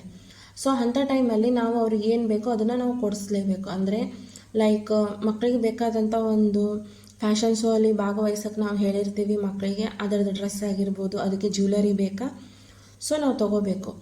ಇದು ಕ್ಲಾರಿಟಿ ಇದೆ. ಬಟ್ ಲ್ಯಾಕ್ ಆಫ್ ಕ್ಲಾರಿಟಿ ಅಂದರೆ ಏನು ಗೊತ್ತಾ, ಯಾರ್ದೋ ಫಂಕ್ಷನಿಗೆ ನಾವು ಹೋಗ್ತೀವಿ, ಇನ್ಯಾರ್ದೋ ಫಂಕ್ಷನ್ ನಮಗೆ ಗೊತ್ತಿಲ್ಲ, ಸೊ ಆ್ಯಂಡ್ ಸೊ ಏನೋ ನಮ್ಮ ಹಸ್ಬೆಂಡ್ ಅವ್ರ ಫ್ರೆಂಡ್ ಅಥವಾ ನನ್ನ ಫ್ರೆಂಡಿನ ಅವ್ರ ಫ್ರೆಂಡ್ ಅಥವಾ ನನ್ನ ಫ್ರೆಂಡಿಂದೇ ಅಂತ ತಿಳ್ಕೊಳ್ಳಿ. ನಮ್ಮ ಫ್ರೆಂಡಿಂದೇ ಫಂಕ್ಷನ್ ಅಂತ ಅಂದ್ಕೊಳ್ಳಿ. ನಮ್ಮ ಫ್ರೆಂಡಿಂದೇ ಫಂಕ್ಷನ್ ಹೋದರೆ ನಮ್ಮ ಹತ್ರ ನಮ್ಮದು ಒಳ್ಳೆ ಸೀರೆ ಒಂದು ಏನಿಲ್ಲ ಅಂದರೂ ಹೆಣ್ಮಕ್ಳ ಹತ್ರ ಇರುತ್ತೆ, ರೇಷ್ಮೆ ಸೀರೆ ಇದೇ ಇರುತ್ತೆ.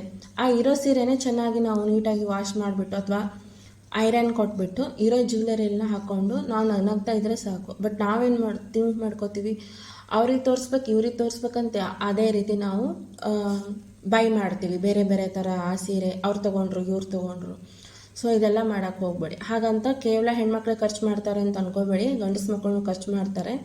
ಕೆಲವೊಬ್ಬರಿಗೆ ಇಸ್ಪೇಟ್ ಆಡೋ ಚಟ ಇರುತ್ತೆ, ಕುಡಿಯೋದಿರುತ್ತೆ, ಸಿಗ್ರೆಟ್ ಇರುತ್ತೆ, ಹಾಗೆ ಕೆಲವೊಬ್ಬರಿಗೆ ಆನ್ಲೈನ್ ಈಗಂತೂ ರಮ್ಮಿ ಎಷ್ಟೊಂದು ಕೇಸ್ ನೋಡ್ತಾ ಇದ್ದೀರಿ, ಈ ಥರದ್ದೆಲ್ಲ ಚಟ ಇರುತ್ತೆ. ಆಮೇಲೆ ಕೆಲವೊಬ್ರು ದುಡ್ಡು ಕೊಡ್ತಿರ್ತಾರೆ ಅವ್ರ ಫ್ರೆಂಡ್ಸಿಗೆ.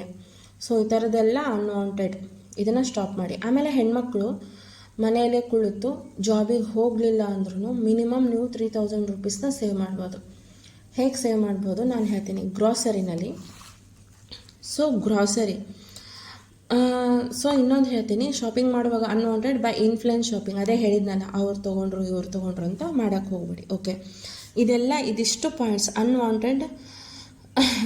ಅನ್ವಾಂಟ್ಸ್ ಇದೆಲ್ಲನೂ ನಾವು ಸ್ಟಾಪ್ ಮಾಡಿದರೆ ನಮಗೆ ಅಮೌಂಟ್ ಉಳಿಯುತ್ತೆ. ದೆನ್ ಗ್ರಾಸರಿ, ಇವಾಗ ಕೆಲವೊಬ್ಬರು ಮಿಡಲ್ ಕ್ಲಾಸ್ ಜನ ಇರ್ತಾರೆ ಹೆಣ್ಮಕ್ಳು, ಅಥವಾ ಕೆಲವೊಬ್ಬರು ಮಿಡಲ್ ಕ್ಲಾಸ್ ಜನ, ಅಥವಾ ನಾವೇ ಆಗಿರ್ಬೋದು, ನಾವು ಮಿಡಲ್ ಕ್ಲಾಸೇ. ಸೊ ನಾವು ಜಾಬ್ ಮಾಡಲ್ಲ, ಹೋಮ್ ಮೇಕರ್. ಸೊ ನನಗೆ ಅಮೌಂಟ್ ಸೇವ್ ಆಗಬೇಕು, ನನಗಂತೂ ಜಾಬ್ ಮಾಡೋ ಆಪ್ಷನ್ನೇ ಇಲ್ಲ, ಯಾಕಂದರೆ ಹೇಳಿದ್ದಾರೆ ಸ್ಟ್ರಿಕ್ಟಾಗಿ ಮಾಡಬೇಡಿ ಅಂತ. ಸೊ ಅದು ಆಗಿ ಮತ್ತು ಏನೇ ಒಂದು ಬಿಸ್ನೆಸ್ ಮಾಡೋಕ್ಕೂ ನನಗೆ ಆಪ್ಷನ್ ಇಲ್ಲ. ಸೊ ಯಾಕಂದರೆ ಅದು ನಮ್ಮ ಪರ್ಸ್ನಲ್ ಡಿಸಿಷನ್ನು. ಆ ರೀತಿ ಯಾರಾದ್ರೂ ಜಾಬ್ ಮಾಡೋಕ್ಕೂ ಆಗೋಲ್ಲ, ಅವರಿಗೊಂದು ಸ್ಮಾಲ್ ಬಿಸ್ನೆಸ್ ಮಾಡೋಕ್ಕೂ ಆಗೋಲ್ಲ, ಅವ್ರ ಫ್ಯಾಮ್ಲಿನಲ್ಲಿ ಬೇಡ ಅಂತ ಹೇಳ್ತಿದ್ದಾರೆ ಅಂತಂದರೆ ಮನೆಯಲ್ಲಿ ಯಾವ ಥರ ಅವರು ಸೇವ್ ಮಾಡ್ಬೋದು ಅಂತ ನಾನು ಹೇಳ್ತೀನಿ. ಏನಪ್ಪ ಅಂದರೆ ಗ್ರಾಸರಿ ತರಲಿಕ್ಕೆ ಹೋದಾಗ ಯೋಚನೆ ಮಾಡಲ್ಲ. ಮೊದಲೆಲ್ಲ ಗ್ರಾಸರಿ ಒಂದು ಸಣ್ಣ ಚಿಕ್ಕ ಅಂಗಡಿಗಳಲ್ಲಿ ತರ್ತಾಯಿದ್ರು. ಏನು ತೊಗೋತಾಯಿದ್ರು, ಚಿಕ್ಕ ಅಂಗಡಿನಲ್ಲಿ ಎಷ್ಟು ಬೇಕೋ ಅಷ್ಟೇ ತೊಗೋತಿದ್ರು. ಗೋಧಿ ಹಿಟ್ಟು, ಎಣ್ಣೆ, ಉಪ್ಪು, ಸಕ್ಕರೆ, ಬೆಲ್ಲ, ಹುಣಸೆಹಣ್ಣು, ತೊಗರಿಬೇಳೆ, ಅಕ್ಕಿ ಆಗಿರ್ಬೋದು, ಎಣ್ಣೆ ಆಗಿರ್ಬೋದು, ಇಷ್ಟೇ ತೊಗೋತಾಯಿದ್ರು ಸಣ್ಣ ಅಂಗಡಿಗಳಲ್ಲಿ. ಫಸ್ಟ್ ಪುಟಾಣಿ, ಶೇಂಗಾ, ಬೆಲ್ಲ, ಚಹಾ ಪುಡಿ, ಏನು ಬೇಕೋ ನಿಮಗೆ ಅದೇ ಮೇನ್ ಅಷ್ಟೇ ಅಲ್ವಾ. ಚಹಾ ಕುಡಿಯೋದು, ಕಾಫಿ ಕುಡಿಯೋದು, ಅನ್ನ, ತೊಗರಿಬೇಳೆ ಆಯಿತು, ಆಮೇಲೆ ಏನು ಸ್ವಲ್ಪ ಈ ಹುಣಸೆಹಣ್ಣು, ಬೆಲ್ಲ, ಅವಲಕ್ಕಿ, ಮಂಡಾಳು ಎಲ್ಲ ಹಿಡಿದ್ರೂ, ಎಣ್ಣೆ ಎಲ್ಲ ಹಿಡಿದ್ರೂ ಮಿನಿಮಮ್ ಇವಾಗಿನ ರೇಟಿಗೆ ಹಿಡಿದ್ರೂ 1 ಮಂತ್ ಗ್ರಾಸರಿ ಶಾಪಿಂಗ್ ಎಷ್ಟಾಗುತ್ತೆ, 3000 to 4000. ಇದು ಜಾಸ್ತಿನೇ ಅನ್ಕೋತೀನಿ. ಅಂದರೆ ನಾನು ಎಲ್ಲನೂ ಕೆಲವರಿಗೆ ಗೋಡಂಬಿ, ಬಾದಾಮಿ, ಇನ್ನೂ ಏನೇನೋ ಇರುತ್ತೆ ಅವ್ರವ್ರ ಲಿಸ್ಟ್, ಹೆಸರು ಕಾಳು, ಹೆಸರು ಬೇಳೆ, ಯಾರಿಗೆ ಏನೇನು ಬೇಕೋ ಅದನ್ನು ತೊಗೊಂಡ್ರೆ 4Kನಲ್ಲಿ ಆಗುತ್ತೆ. ಬಟ್ ನಾವೇನು ಮಾಡ್ತಾಯಿದ್ವಿ, ಇವಾಗ ಚಿಕ್ಕ ಅಂಗಡಿನಲ್ಲಿ ಹೋಗ್ತಾ ಇಲ್ಲ, ಯಾಕಂದರೆ ಟೈಮ್ ಇಲ್ಲ ಒಂದು. ಆಮೇಲೆ ಅಟ್ರಾಕ್ಷನ್, ಈ ಮಾಲ್ಗಳೆಲ್ಲ ಬಂದಿದೆಯಲ್ಲ, ಈ ಮಾಲ್ಗಳೆಲ್ಲ ಬಂದಾಗ ನಾವೇನು ಮಾಡ್ತೀವಿ, ಮಕ್ಕಳನ್ನ ಕರ್ಕೊಂಡು ಗಂಡನ್ನ ಕರ್ಕೊಂಡು ಶಾಪಿಂಗ್ ಮಾಲ್ಗಳಿಗೆ ಹೋಗ್ತೀವಿ. ಅಲ್ಲಿ ಹೋದಾಗ ಏನಾಗುತ್ತೆ ಅಂದರೆ ಅಲ್ಲಿ ಪ್ಯಾಕೆಟ್ ಫುಡ್ ಇಟ್ಟಿರ್ತಾರೆ. ಪ್ಯಾಕೆಟ್ ಫುಡ್ ಅಂದರೆ ಎನಿಥಿಂಗ್ ಆಗಿರ್ಬೋದು, ಯಾವ ಥರ ಆದರೂ ಆಗಿರ್ಬೋದು ಫುಡ್, ಪ್ಯಾಕೆಟ್ ಫುಡ್ ಅಂದರೆ ಈಗ ನೋಡಿ ಲೂಸ್ ತೂರ್ ದಾಲ್ ನೋಡಿ, ನಾನು ಮೊನ್ನೆ ಹೋದಾಗ ನೋಡಿದೆ, ಲೂಸ್ ತೂರ್ ದಾಲ್ ಬಂದುಬಿಟ್ಟು 192 ಇದೆ. ಅದೇ ಒಂದು ಪ್ಯಾಕೆಟಲ್ಲಿ ತೊಗರಿಬೇಳೆ 256 ಇದೆ. ಸೇಮ್ ಥಿಂಗ್ ಉದ್ದಿನಬೇಳೆನೂ ಅಷ್ಟೇ, ಲೂಸಾಗಿ ಅಲ್ಲೇ ಇಟ್ಟಿದ್ದಾರೆ. ಲೂಸಾಗಿ ಉದ್ದಿನಬೇಳೆ 120 ರೂಪಾಯಿಗೆ ಅಥವಾ 190ಗೆ ಎಷ್ಟೋ ಇದೆ. ಬಟ್ ಅದೇ ಒಂದು ಪ್ಯಾಕೆಟಲ್ಲಿ ಒಂದು ಒಂದು ಬ್ರ್ಯಾಂಡ್, ಕಂಪ್ನಿ ಬ್ರ್ಯಾಂಡ್ನ ನಾನು ಹೇಳಕ್ಕೆ ಹೋಗಲ್ಲ, ಆ ಕಂಪ್ನಿ ಬ್ರ್ಯಾಂಡ್ ಪ್ಯಾಕ್ ಮಾಡಿರೋಂಥ ಒಂದು ಉದ್ದಿನಬೇಳೆಗೆ 300 ಇದೆ. ಸೊ ಪ್ಯಾಕ್ಡ್ ಗ್ರಾಸರಿನ ನೀವು ತೊಗೋಬೇಡಿ. ಲೂಸ್ ಏನಿರುತ್ತೆ, ತೊಗರಿಬೇಳೆ ಆಗಿರ್ಬೋದು, ಉದ್ದಿನಬೇಳೆ ಆಗಿರ್ಬೋದು, ಶೇಂಗಾ ಆಗಿರ್ಬೋದು, ಅಥವಾ ಯಾವುದೇ ಥಿಂಗ್ ಆಗಿರ್ಬೋದು, ಪ್ಯಾಕನ್ನ ತೊಗೋಬೇಡಿ. ಇಲ್ಲಿ ನಮಗೆ ಅಮೌಂಟ್ ಸೇವ್ ಆಗುತ್ತೆ. ಸೊ ಆಮೇಲೆ ಬೇವ್ರೇಜ್, ಏನಪ್ಪ ಬೇವ್ರೇಜ್ ಅಂತಂದರೆ, ಈಗ ಗ್ರಾಸರಿ ಶಾಪಿಂಗ್ ಅಂತ ಹೋಗಿರ್ತೀವಿ, ಎಲ್ಲನೂ ಇಟ್ಟಿರ್ತಾರೆ. ಸಮ್ ಬೇವ್ರೇಜ್ನ ತೊಗೋತಾರೆ, ಅಂದರೆ ಮಿರಿಂಡಾ ಆಗಿರ್ಬೋದು, ಥಮ್ಸಪ್, ಆ ಥರ ಎಲ್ಲ ದೊಡ್ಡ ದೊಡ್ಡ ಲೀಟ್ರ್ ಬಾಟ್ಲ್ಗಳನ್ನ ತೊಗೋತೀರ. ಅದು ಮಿನಿಮಮ್ 200 ಇರುತ್ತೆ, ಒಂದೊಂದು 100 ಇರುತ್ತೆ. ಒಂದು ಮಿರಿಂಡಾ ಇಟ್ಕೊಳ್ಳಿ, ಒಂದು ಥಮ್ಸಪ್ ಇಟ್ಕೊಳ್ಳಿ, ಅಲ್ಲೇ 300 ರೂಪಾಯಿ ಆಯಿತು. ಸೊ ಅದು ತೊಗೋಬೇಡಿ. ಆಮೇಲೆ ಕಟ್ ವೆಜ್ಜೀಸ್ ಅಂದರೆ ಕೆಲವೊಬ್ಬರಿಗೆ ಇದು ಜಾಬ್ ಮಾಡೋರಿಗೆ ಅಂದರೆ ಓಕೆ, ಬಟ್ ಜಾಬ್ ಮಾಡೋರಾದ್ರೂ ಮನೆಯಲ್ಲಿ ಒಂದು ಹಾಫ್ ಆನ್ ಅವರ್ ಸೀರಿಯಲ್ ನೋಡ್ತಾ ಇರ್ತೀರಲ್ಲ, ಆವಾಗ ವೆಜಿಟೇಬಲ್ನ ಕಟ್ ಮಾಡಿಬಿಟ್ಟು ಈ ಗ್ಲಾಸ್ ಕಂಟೈನರಲ್ಲಿ ಹಾಕಿ ನೀವು ಫ್ರಿಜ್ಜಲ್ಲಿ ಇಟ್ಕೊಂಡು ಬೆಳಗ್ಗೆ ಮಾಡ್ಬೋದು. ಅಷ್ಟೊಂದು ಏನು ಜಾಬ್ ಮಾಡೋರು ಅಷ್ಟೊಂದು ವೆಜಿಟೇಬಲ್ ಕಟ್ ಮಾಡದೇ ಇರುವಷ್ಟು ಟೈಮ್ ಇಲ್ಲ ಅಂದರೆ ನಾನು ಒಪ್ಪೋದಿಲ್ಲ. ಸೊ ಕಟ್ ವೆಜ್ಜೀಸ್ನ ಪ್ಯಾಕ್ ಮಾಡಿ ಇಟ್ಟಿರ್ತಾರೆ. ಸೊ ಎಲ್ಲ ಮಿಕ್ಸ್ ವೆಜಿಟೇಬಲ್ಸ್ನ ಕಟ್ ಮಾಡಿ ಇಟ್ಟಿರ್ತಾರೆ. ಸೊ ಇದನ್ನು ತೊಗೋಬೇಡಿ, ಇದು ತುಂಬಾ ಕಾಸ್ಟ್ಲಿ ಇರುತ್ತೆ. ಅಂದರೆ ನಿಮಗೆ ಅದರಲ್ಲಿ ವೆಜಿಟೇಬಲು ಕಮ್ಮಿ ಬರುತ್ತೆ, ಬಟ್ ಕಟ್ ಮಾಡಿಟ್ಟಿರ್ತಾರೆ ಒಂದು, ಆಮೇಲೆ ಅದು ಅದರಲ್ಲೆಲ್ಲ ನ್ಯೂಟ್ರಿಷನ್ ಲಾಸ್ ಆಗಿರುತ್ತೆ. ಸೊ ಇದನ್ನು ತೊಗೋಬೇಡಿ. ನೆಕ್ಸ್ಟ್ ಸ್ಪ್ರೌಟ್ಸು, ಏನು ನಮಗೆ ಮನೆಯಲ್ಲಿ ಬೆಳಿಗ್ಗೆ ಒಂದು ಹೆಸರು ಕಾಳು ನೆನೆ ಹಾಕಿದರೆ ಸಾಯಂಕಾಲ ರಾತ್ರಿ ಒಂದು ಕಾಟನ್ ಬಟನಲ್ಲಿ ಕಟ್ಟಿಟ್ರೆ ಅವ್ರು ಏನು ಇಟ್ಟಿರ್ತಾರೆ ಅದಕ್ಕಿಂತ ಚೆನ್ನಾಗೇ ಬರುತ್ತೆ. ಸೊ ಸ್ಪ್ರೌಟ್ಸ್ನ ತೊಗೋಬೇಡಿ, ಅಲ್ಲಿ ಅದು ಜಾಸ್ತಿ ಹಣ ಹೋಗುತ್ತೆ. ಆಮೇಲೆ ಬಿಸ್ಕಿಟ್ಸ್, ನಿಮ್ಮ ಮಕ್ಕಳಿಗೆ ನೀವು ಬಿಸ್ಕಿಟ್ ಕೊಡಲೇಬೇಡಿ ಅಂತಲೇ ಹೇಳ್ತೀನಿ ನಾನು. ಬಿಸ್ಕಿಟ್, ಚಿಪ್ಸ್ ಹಣ ಹೋಗುತ್ತೆ ಅಂತಲ್ಲ, ಹಣನೂ ಹೋಗುತ್ತೆ. ಪ್ಲಸ್ ಏನಂದರೆ ನಿಮ್ಮ ಮಕ್ಕಳಿಗೆ ಹೆಲ್ತ್ ಇಶ್ಯೂಸ್ ಬರುತ್ತೆ, ಮೋಷನ್ ಪ್ರಾಬ್ಲಮ್ ಆಗ್ಬೋದು, ಅಪೆಂಡಿಕ್ಸ್ ಆಗ್ಬೋದು ಮುಂದೆ ಲೈಫಲ್ಲಿ, ಜಾಂಡೀಸ್. ಬಿಸ್ಕೆಟಲ್ಲಿ ಏನು ಇರಲ್ಲ, ಅವರೆಲ್ಲ ಹೇಳೋದು ಸುಳ್ಳು, ಗೋಧಿ ಹಿಟ್ಟೂ ಇರಲ್ಲ, ಯಾವುದೋ ಒಂದು ಶುಗರ್ ಲೆಸ್ ಇಲ್ಲದೇನೂ ಇರಲ್ಲ. ಬಿಸ್ಕೆಟ್ ಅನ್ನೋದು ಮೈದಾ, ಸಕ್ಕರೆ, ಪಾಮ್ ಆಯಿಲ್ ಇಲ್ಲದೆ ಮಾಡೋಕ್ಕೆ ಆಗೋದಿಲ್ಲ, ಇದು ಸತ್ಯ, ಎಲ್ಲರಿಗೂ ಗೊತ್ತಿದ್ದು. ಬಟ್ ಮಕ್ಕಳು ಕೇಳ್ತಾರೆ, ಅಭ್ಯಾಸ ಮಾಡಿದ್ದೀವಿ. ಆ ಒಂದು ಜಾಗದಲ್ಲಿ ನೀವೇನು ಮಾಡಿ, ಸ್ವಲ್ಪ ದುಡ್ಡಾದರೂ ಪರವಾಗಿಲ್ಲ, ಡ್ರೈ ಫ್ರೂಟ್ಸ್ನ ತೊಗೊಳ್ಳಿ. ನಿಮ್ಮ ಮಕ್ಕಳಿಗೆ ಡ್ರೈ ಫ್ರೂಟ್ಸ್ನ ತಿನ್ನಿಸಿ, ಹೆಲ್ತ್ ಚೆನ್ನಾಗಿರುತ್ತೆ. ಇಲ್ಲ ನೀವೇ ಮನೆಯಲ್ಲಿ ಹೋಮ್ ಮೇಡ್ ಶೇಂಗಾ ಉಂಡೆ, ಖರ್ಜೂರದ ಉಂಡೆ ಅಥವಾ ಹೋಮ್ ಮೇಡ್ ಸ್ನ್ಯಾಕ್ಸ್ನ ಮಾಡಿ, ಹಣನೂ ಉಳಿಯುತ್ತೆ, ಮೇನ್ ಹೆಲ್ತ್ ಚೆನ್ನಾಗಿರುತ್ತೆ. ಬಿಸ್ಕೆಟ್ ತೊಗೋಬೇಡಿ. ಆಮೇಲೆ ಜಾಮ್, ತುಂಬ ಜನ ಜಾಮ್ನ ತೊಗೋತಾರೆ. ಜಾಮ್ನ ಕೂಡ ಪರ್ಚೇಸ್ ಮಾಡಬೇಡಿ ಅಂತಲೇ ಹೇಳ್ತೀನಿ, ಇದರಿಂದ ಕೂಡ ಹಣ ತುಂಬಾ ಹೋಗುತ್ತೆ. ಆಮೇಲೆ ಜಾಮ್ ಮಾಡೋದು ತುಂಬ ಈಸಿ. ಯಾವುದೇ ಒಂದು ಫ್ರೂಟ್ನ ನೀವು ಮಿಕ್ಸಿನಲ್ಲಿ ರುಬ್ಬಿಟ್ಟು, ಸಿಂಪಲ್ಲಾಗಿ ರುಬ್ಬಿಟ್ಟು, ಅದನ್ನು ಚೆನ್ನಾಗಿ ಸೋಸಿ ಅದನ್ನು ಕುದಿಸೋಕ್ಕಿಟ್ಟು ಅದರಲ್ಲಿ ಸಕ್ಕರೆ ಹಾಕಿ ಚೆನ್ನಾಗಿ ಕುದಿಸ್ಬಿಟ್ಟು ನಿಂಬೆಹಣ್ಣು ಹಿಂಡಿದ್ರೆ ಜಾಮ್ ಆಗುತ್ತೆ. ಜಾಮ್ ವಿಡಿಯೋ ಬೇಕಂದರೆ ನಾನು ಹಾಕ್ತೀನಿ. ಸೊ ಜಾಮ್ ಕೂಡ ತೊಗೋಬೇಡಿ. ಬ್ರೆಡ್ಡು ಮತ್ತು ಮ್ಯಾಗಿ ಇದೆಲ್ಲ ಒಳ್ಳೆಯದಲ್ಲೇ ಅಲ್ಲ, ತುಂಬಾ ಕೆಮಿಕಲ್ ಇರುತ್ತೆ, ಫ್ರೂಟ್ ಪ್ರೊಸೆಸಿಂಗ್ ಇರುತ್ತೆ, ಇದರಿಂದ ಹಣನೂ ಹಾಳಾಗುತ್ತೆ. ಹಾಗೆ ನಿಮ್ಮ ಮಕ್ಕಳಿಗೆ ಅದು ಅಭ್ಯಾಸನೂ ಮಾಡಬೇಡಿ. ಆ ಥರ ನಿಮ್ಮ ಮಕ್ಕಳು ಮತ್ತು ಇವಾಗ ಏನಾಗುತ್ತೆ, ಮಕ್ಕಳಿಗೆ ತಿನ್ನಿಸ್ಬೇಕಂತ ನಾವು ಅದನ್ನೇ ಮಾಡ್ಕೊಂಡು ತಿಂದ್ರೆ ಆಯಿತು ಅಂತ ನಾವು ಅದನ್ನೇ ಮಾಡ್ಕೊಂಡು ತಿಂತೀವಿ. ಸೊ ಇದನ್ನ ಕಟ್ ಡೌನ್ ಮಾಡಿ. ಚಾಕ್ಲೇಟ್, ನಾನಂತೂ ಚಾಕ್ಲೇಟ್ನೂ ತರಲ್ಲ ಮನೆಗೆ, ಬಟ್ ಕೆಲವೊಬ್ಬರು ಮಕ್ಕಳಿಗೆ ಚಾಕ್ಲೇಟ್ ತಿನ್ನಿಸ್ಬೇಕಂದ್ರೆ ತಿನ್ನಿಸಿ, ಮಕ್ಕಳಿಗೆ ಒಳ್ಳೆಯದು, ಬಟ್ ನಮ್ಗೆ ಒಳ್ಳೆಯದಲ್ಲ. ಪ್ಯಾಕೆಟ್ ಸ್ನ್ಯಾಕ್ಸ್ ಹೇಳಿದ್ನಲ್ಲ, ಪ್ಯಾಕೆಟ್ ಸ್ನ್ಯಾಕ್ಸ್ ಎಲ್ಲ ಕೋಡ್ಬೇಳೆ ಎಲ್ಲ 200 ಹಾಗಿರುತ್ತೆ, ಚಿಕ್ಕ ಚಿಕ್ಕ ಪ್ಯಾಕೆಟ್. ಯಾಕೆ, ನಾವು ಮನೆಯಲ್ಲೇ ಮಾಡ್ಕೊಂಡ್ರೆ ಆಯ್ತಲ್ಲ. ಗ್ರೋಸರಿ ತರುವಾಗ ಈ ಥರ ತಪ್ಪುಗಳನ್ನ ಮಾಡಬೇಡಿ. ಆಮೇಲೆ ಸ್ವೀಟ್ಸ್, ಪ್ಯಾಕೆಟ್ ಸ್ವೀಟ್ಸ್ ಕೂಡ ತರಬೇಡಿ. ಆಮೇಲೆ ಫ್ರೆಶ್ ಕ್ರೀಮ್ ಅಂತ ಇದರಲ್ಲಿ ಏನಿಲ್ಲಪ್ಪ.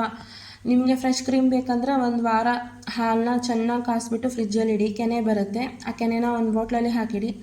ಆಮೇಲೆ ಅದನ್ನು ಮಿಕ್ಸಿಗೆ ಹಾಕಿ ರುಬ್ಬಿ ಫ್ರೆಶ್ ಕ್ರೀಮ್ ಆಗುತ್ತೆ. ಸುಮ್ಮನೆ ಅಲ್ಲಿ ಇದಕ್ಕೆ ಹಣನೂ ಹೋಗುತ್ತೆ, ಆಮೇಲೆ ನಿಮ್ಮ ಮನೆಯಲ್ಲಿರೋ ಕೆನೆನೂ ವೇಸ್ಟ್ ಆಗುತ್ತೆ, ಆಮೇಲೆ ಹೆಲ್ತ್ನೂ ಹೋಗುತ್ತೆ. ಸೊ ಗ್ರೋಸರಿ ತರುವಾಗ ಇಷ್ಟು ನೀವು ಪಾಯಿಂಟ್ನ ತಲೆಯಲ್ಲಿ ಇಟ್ಕೊಂಡು ಶಾಪಿಂಗ್ ಮಾಡಿದರೆ ನಿಮಗೆ 3000 ಇದರಲ್ಲೇ ಉಳಿಯುತ್ತೆ, ನಾನು ಹೇಳ್ತಾ ಇದ್ದೀನಿ. ಆಮೇಲೆ ಮಸಾಲಾಸ್ ಪ್ಯಾಕೆಟ್ ಆಗಿರ್ಬೋದು, ಸಾಂಬಾರು ಪುಡಿ, ಅದು ಇದು, ಅದನ್ನು ಮನೆಯಲ್ಲಿ ಮಾಡಿಕೊಂಡ್ರು ಓಕೆ, ಮನೆಯಲ್ಲಿ ಉಳಿಯುತ್ತೆ. ಕೆಲವೊಬ್ಬರು ಕೊರಿಯಾಂಡರ್ ಪೌಡ್ರ್ ಕೂಡ ತರ್ತಾರೆ ಗ್ರಾಸರಿ ಶಾಪಿಂಗಲ್ಲಿ. ಕೊರಿಯಾಂಡರ್ ಪೌಡರು, ಆಮೇಲೆ ಹಲ್ದಿ ಪೌಡ್ರು. ನಮ್ಮೂರಲ್ಲೆಲ್ಲ ಧನಿಯಾ ಅದನ್ನೆಲ್ಲ ನಾವು ಮನೆಯಲ್ಲೇ ಪೌಡ್ರ್ ಮಾಡ್ಕೋತೀವಿ ಮಿಕ್ಸಿನಲ್ಲಿ. ಹಲ್ದಿ ಪೌಡ್ರು ಮನೇಲಿ ಮಾಡ್ಕೊಳಕ್ಕಾಗಲ್ಲ. ನಿಮ್ಮ ಊರಲ್ಲಿ ಗಿರಣಿ ಇದ್ದರೆ ನೀವು ಹೋಗಿ ಹಾಕಿಸ್ಬೋದು. 1 ವರ್ಷದವರೆಗೂ ಬರುತ್ತೆ 1 kg ಅರಿಶಿನ ತಂದರೆ. ಕಲರ್ ಇರಲ್ಲ. ಮೇನು ಕ್ಯಾನ್ಸರ್ ಬರುವಂಥ ಕಲರ್ಗಳೆಲ್ಲ ಇರೋದು ಈ ಪ್ಯಾಕೆಟ್ಗಳಲ್ಲಿ. ನಾನು ಮೇನಾಗಿ ಹೇಳ್ತಾ ಇರೋದು ಹೆಲ್ತ್ ಪರ್ಪಸ್. ಬರೀ ದುಡ್ಡು ಉಳ್ಸೋಕ್ಕಷ್ಟೇ ಅಲ್ಲ, ದುಡ್ಡು ಉಳಿಯುತ್ತೆ, ಹೆಲ್ತ್ ಪರ್ಪಸ್. ಸೊ ಅರಿಶಿನ ಪುಡಿ ಆಗಿರ್ಬೋದು, ಖಾರ ಪುಡಿ ಆಗಿರ್ಬೋದು, ಕೊರಿಯಾಂಡರ್ ಪೌಡ್ರ್ ಆದಷ್ಟು ಮನೆಯಲ್ಲೇ ಮಾಡ್ಕೊಳ್ಳಿ. ನಿಮಗೆ ಮನೇಲಿ ಮಾಡ್ಕೊಳ್ಳೋಕ್ಕಾಗಲ್ಲ, ಗಿರಣಿ ಇಲ್ಲ ಅಂದರೆ ನೀವು ಆನ್ಲೈನಲ್ಲಿ ಗಿರಣಿನ ತರಿಸ್ಕೋಬೋದು. 15,000 ರೂಪಾಯಿ ಕೊಟ್ಟರೆ ಸಿಗುತ್ತೆ. ಅದರಲ್ಲೇ ನೀವು ಹಲವಾರು ಪುಡಿಗಳನ್ನ ಮಾಡ್ಬೋದು. ಇನ್ನೂ ಚೆನ್ನಾಗಿರುತ್ತೆ. ಅಷ್ಟೆಲ್ಲ ಆಗಲ್ಲಪ್ಪ ಅಂತಂದ್ರೂ ಏನು ಮಾಡ್ಬೋದು, ಮನೆಯಲ್ಲೇ ಮಿಕ್ಸಿನಲ್ಲಿ ಅರಿಶಿನ ಪುಡಿನ ಹೇಗೆ ಮಾಡಬೇಕಂದ್ರೆ, ಚೆನ್ನಾಗಿ ಅರಿಶಿನ ಬೇರನ್ನ ಬಿಸಿಲಲ್ಲಿಟ್ಟು 1 ವಾರ 2 ವಾರ ಚೆನ್ನಾಗಿ ಬೇಸಿಗೆನಲ್ಲಿ ಚೆನ್ನಾಗಿ ಒಣಗಿಸಿ ಕಲ್ಲು ತೊಗೊಂಡು ಕುಟ್ಟಿ. ಫಸ್ಟು ಒಂದು 2 ರೌಂಡ್ 3 ರೌಂಡ್ ಪೂರ್ತಿ ಸಣ್ಣ ಆಗಬೇಕು. ಸಾರಿ, ಟ್ರೈನ್ ಬರ್ತಾ ಇದೆ. ಇನ್ನು ಚೀಸು, ಪನ್ನೀರ್ ಹಾಗೆ ಮತ್ತು ಇದೆಲ್ಲ ಬಂತಲ್ವ. ಓಕೆ, ಈ ಥರದ ಐಟಮ್ಸ್ ಎಲ್ಲ ಗ್ರಾಸರಿನಲ್ಲಿ ನೀವು ಕಟ್ ಡೌನ್ ಮಾಡಿದರೆ ನಿಮಗೆ 2 to 2,500 ಅಮೌಂಟ್ ಉಳಿಯುತ್ತೆ ಅಂತ ನಾನು ಹೇಳ್ತೀನಿ. ಇದೆಲ್ಲ ತಪ್ಪುಗಳನ್ನ ಮಾಡಬೇಡಿ. ಬ್ರೆಡ್ ತಿನ್ನಬೇಕಂದ್ರೆ ಮ್ಯಾಂಡರೇಟರಿ ಅಥವಾ ರ್ಯಾಂಡಮ್ ಆಗಿ ತಿನ್ನಿ, ಪರವಾಗಿಲ್ಲ. ಬಟ್ ಅದನ್ನು ಆದಷ್ಟು ಕಮ್ಮಿ ಮಾಡಿದ್ರೇ ಒಳ್ಳೆಯದು. ಇನ್ನು ಮಿಕ್ಕಿದ್ದು ನಾನು ಹೇಳಿದ್ನಲ್ಲ, ವಾಂಟ್ಸ್ನ ಕಮ್ಮಿ ಮಾಡಿ, ನೀಡ್ಸ್ಗೆ ಎಷ್ಟು ಬೇಕು ಅಷ್ಟು ಮಾಡಿ. ಆಮೇಲೆ ಲಾಸ್ಟ್ ಏನಪ್ಪ ಹೇಳೋದಂದರೆ, ಅವ್ರು ಹಾಗೆ ಇವ್ರು ಹಾಗೆ, ಅವ್ರೇನು ಅನ್ಕೋತಾರೆ ಇವ್ರೇನು ಅನ್ಕೋತಾರೆ, ನಾವು ಹಿಂಗಿಲ್ಲ ಅಂದರೆ ಅವ್ರು ನಮ್ಮನ್ನ ಜಡ್ಜ್ ಮಾಡ್ತಾರೆ ಅಂತ ನಾವು ನಮ್ಮ ಹತ್ರ ಇರೋ ಹಣನ ಖರ್ಚು ಮಾಡಿ ಶಾಪಿಂಗ್ ಮಾಡೋದು ತಪ್ಪು. ಅದರಿಂದ ಏನೂ ಯೂಸ್ ಆಗೋಲ್ಲ. ನಾನು ಹಾಗೆ ಅಂದ್ಕೊಂಡು ತುಂಬ ಶಾಪಿಂಗ್ ಮಾಡಿದ್ದೀನಿ. ಸೊ ಅದರಿಂದ ತುಂಬಾ ಕಷ್ಟಪಟ್ಟಿದ್ದೀನಿ. ಸೊ ಆವಾಗ ನನಗೆ ಯಾರೂ ಹೆಲ್ಪ್ ಮಾಡಿಲ್ಲ. ಸೊ ಆದ್ದರಿಂದ ನನ್ನ ಫ್ಯಾಮ್ಲಿನೇ ಹೆಲ್ಪ್ ಮಾಡ್ತು. ಸೊ ಆದ್ದರಿಂದ ಏನಪ್ಪ ಅಂತಂದರೆ, ಯಾರೋ ಏನೋ ಅನ್ಕೋತಾರೆ ಅಂತ ನಾವು ಅಗತ್ಯವಿಲ್ಲದೆ ಇರುವಂಥ ಅನಗತ್ಯ ಖರ್ಚುಗಳನ್ನ ಮಾಡಬಾರ್ದು. ಸೊ ಅದರಿಂದ ಈ 2025ನಲ್ಲಿ ಇದೆಲ್ಲ ಮೇನಾಗಿ ಮಾಡಿ. ಮೊದಲು ನಿಮ್ಮ ಮೊಬೈಲಿಂದ ಝೊಮ್ಯಾಟೊ, ಸ್ವಿಗ್ಗಿ, ಆಮೇಲೆ ಈ ಅಮೆಝಾನು, ಫ್ಲಿಪ್ಕಾರ್ಟ್ ಇದೆಲ್ಲ ಡಿಲೀಟ್ ಮಾಡಿದರೆ ಒಳ್ಳೆಯದು. ನಾನಂತರೂ ಮಾಡಿದ್ದೀನಿ. 2025 ನಿಮಗೆಲ್ಲರಿಗೂ ಒಳ್ಳೆಯದಾಗಲಿ, ಶುಭವಾಗಲಿ. ದೇವರಿದ್ದಾನೆ. ರಾಘವೇಂದ್ರ ರಾಯರು ಎಲ್ಲರಿಗೂ ಒಳ್ಳೆಯದು ಮಾಡಲಿ. ಹರೇ ಶ್ರೀನಿವಾಸ. ವಿಡಿಯೋ ಲೈಕ್ ಆದರೆ ನಿಮಗೆ ಒಂದು ಕಮೆಂಟ್ ಆ್ಯಂಡ್ ಹಾಗೆ ಒಂದು ಶೇರ್ ಅಥವಾ ಲೈಕ್ನ ಮಾಡಿ. ಧನ್ಯವಾದಗಳು ಎಲ್ಲರಿಗೂ.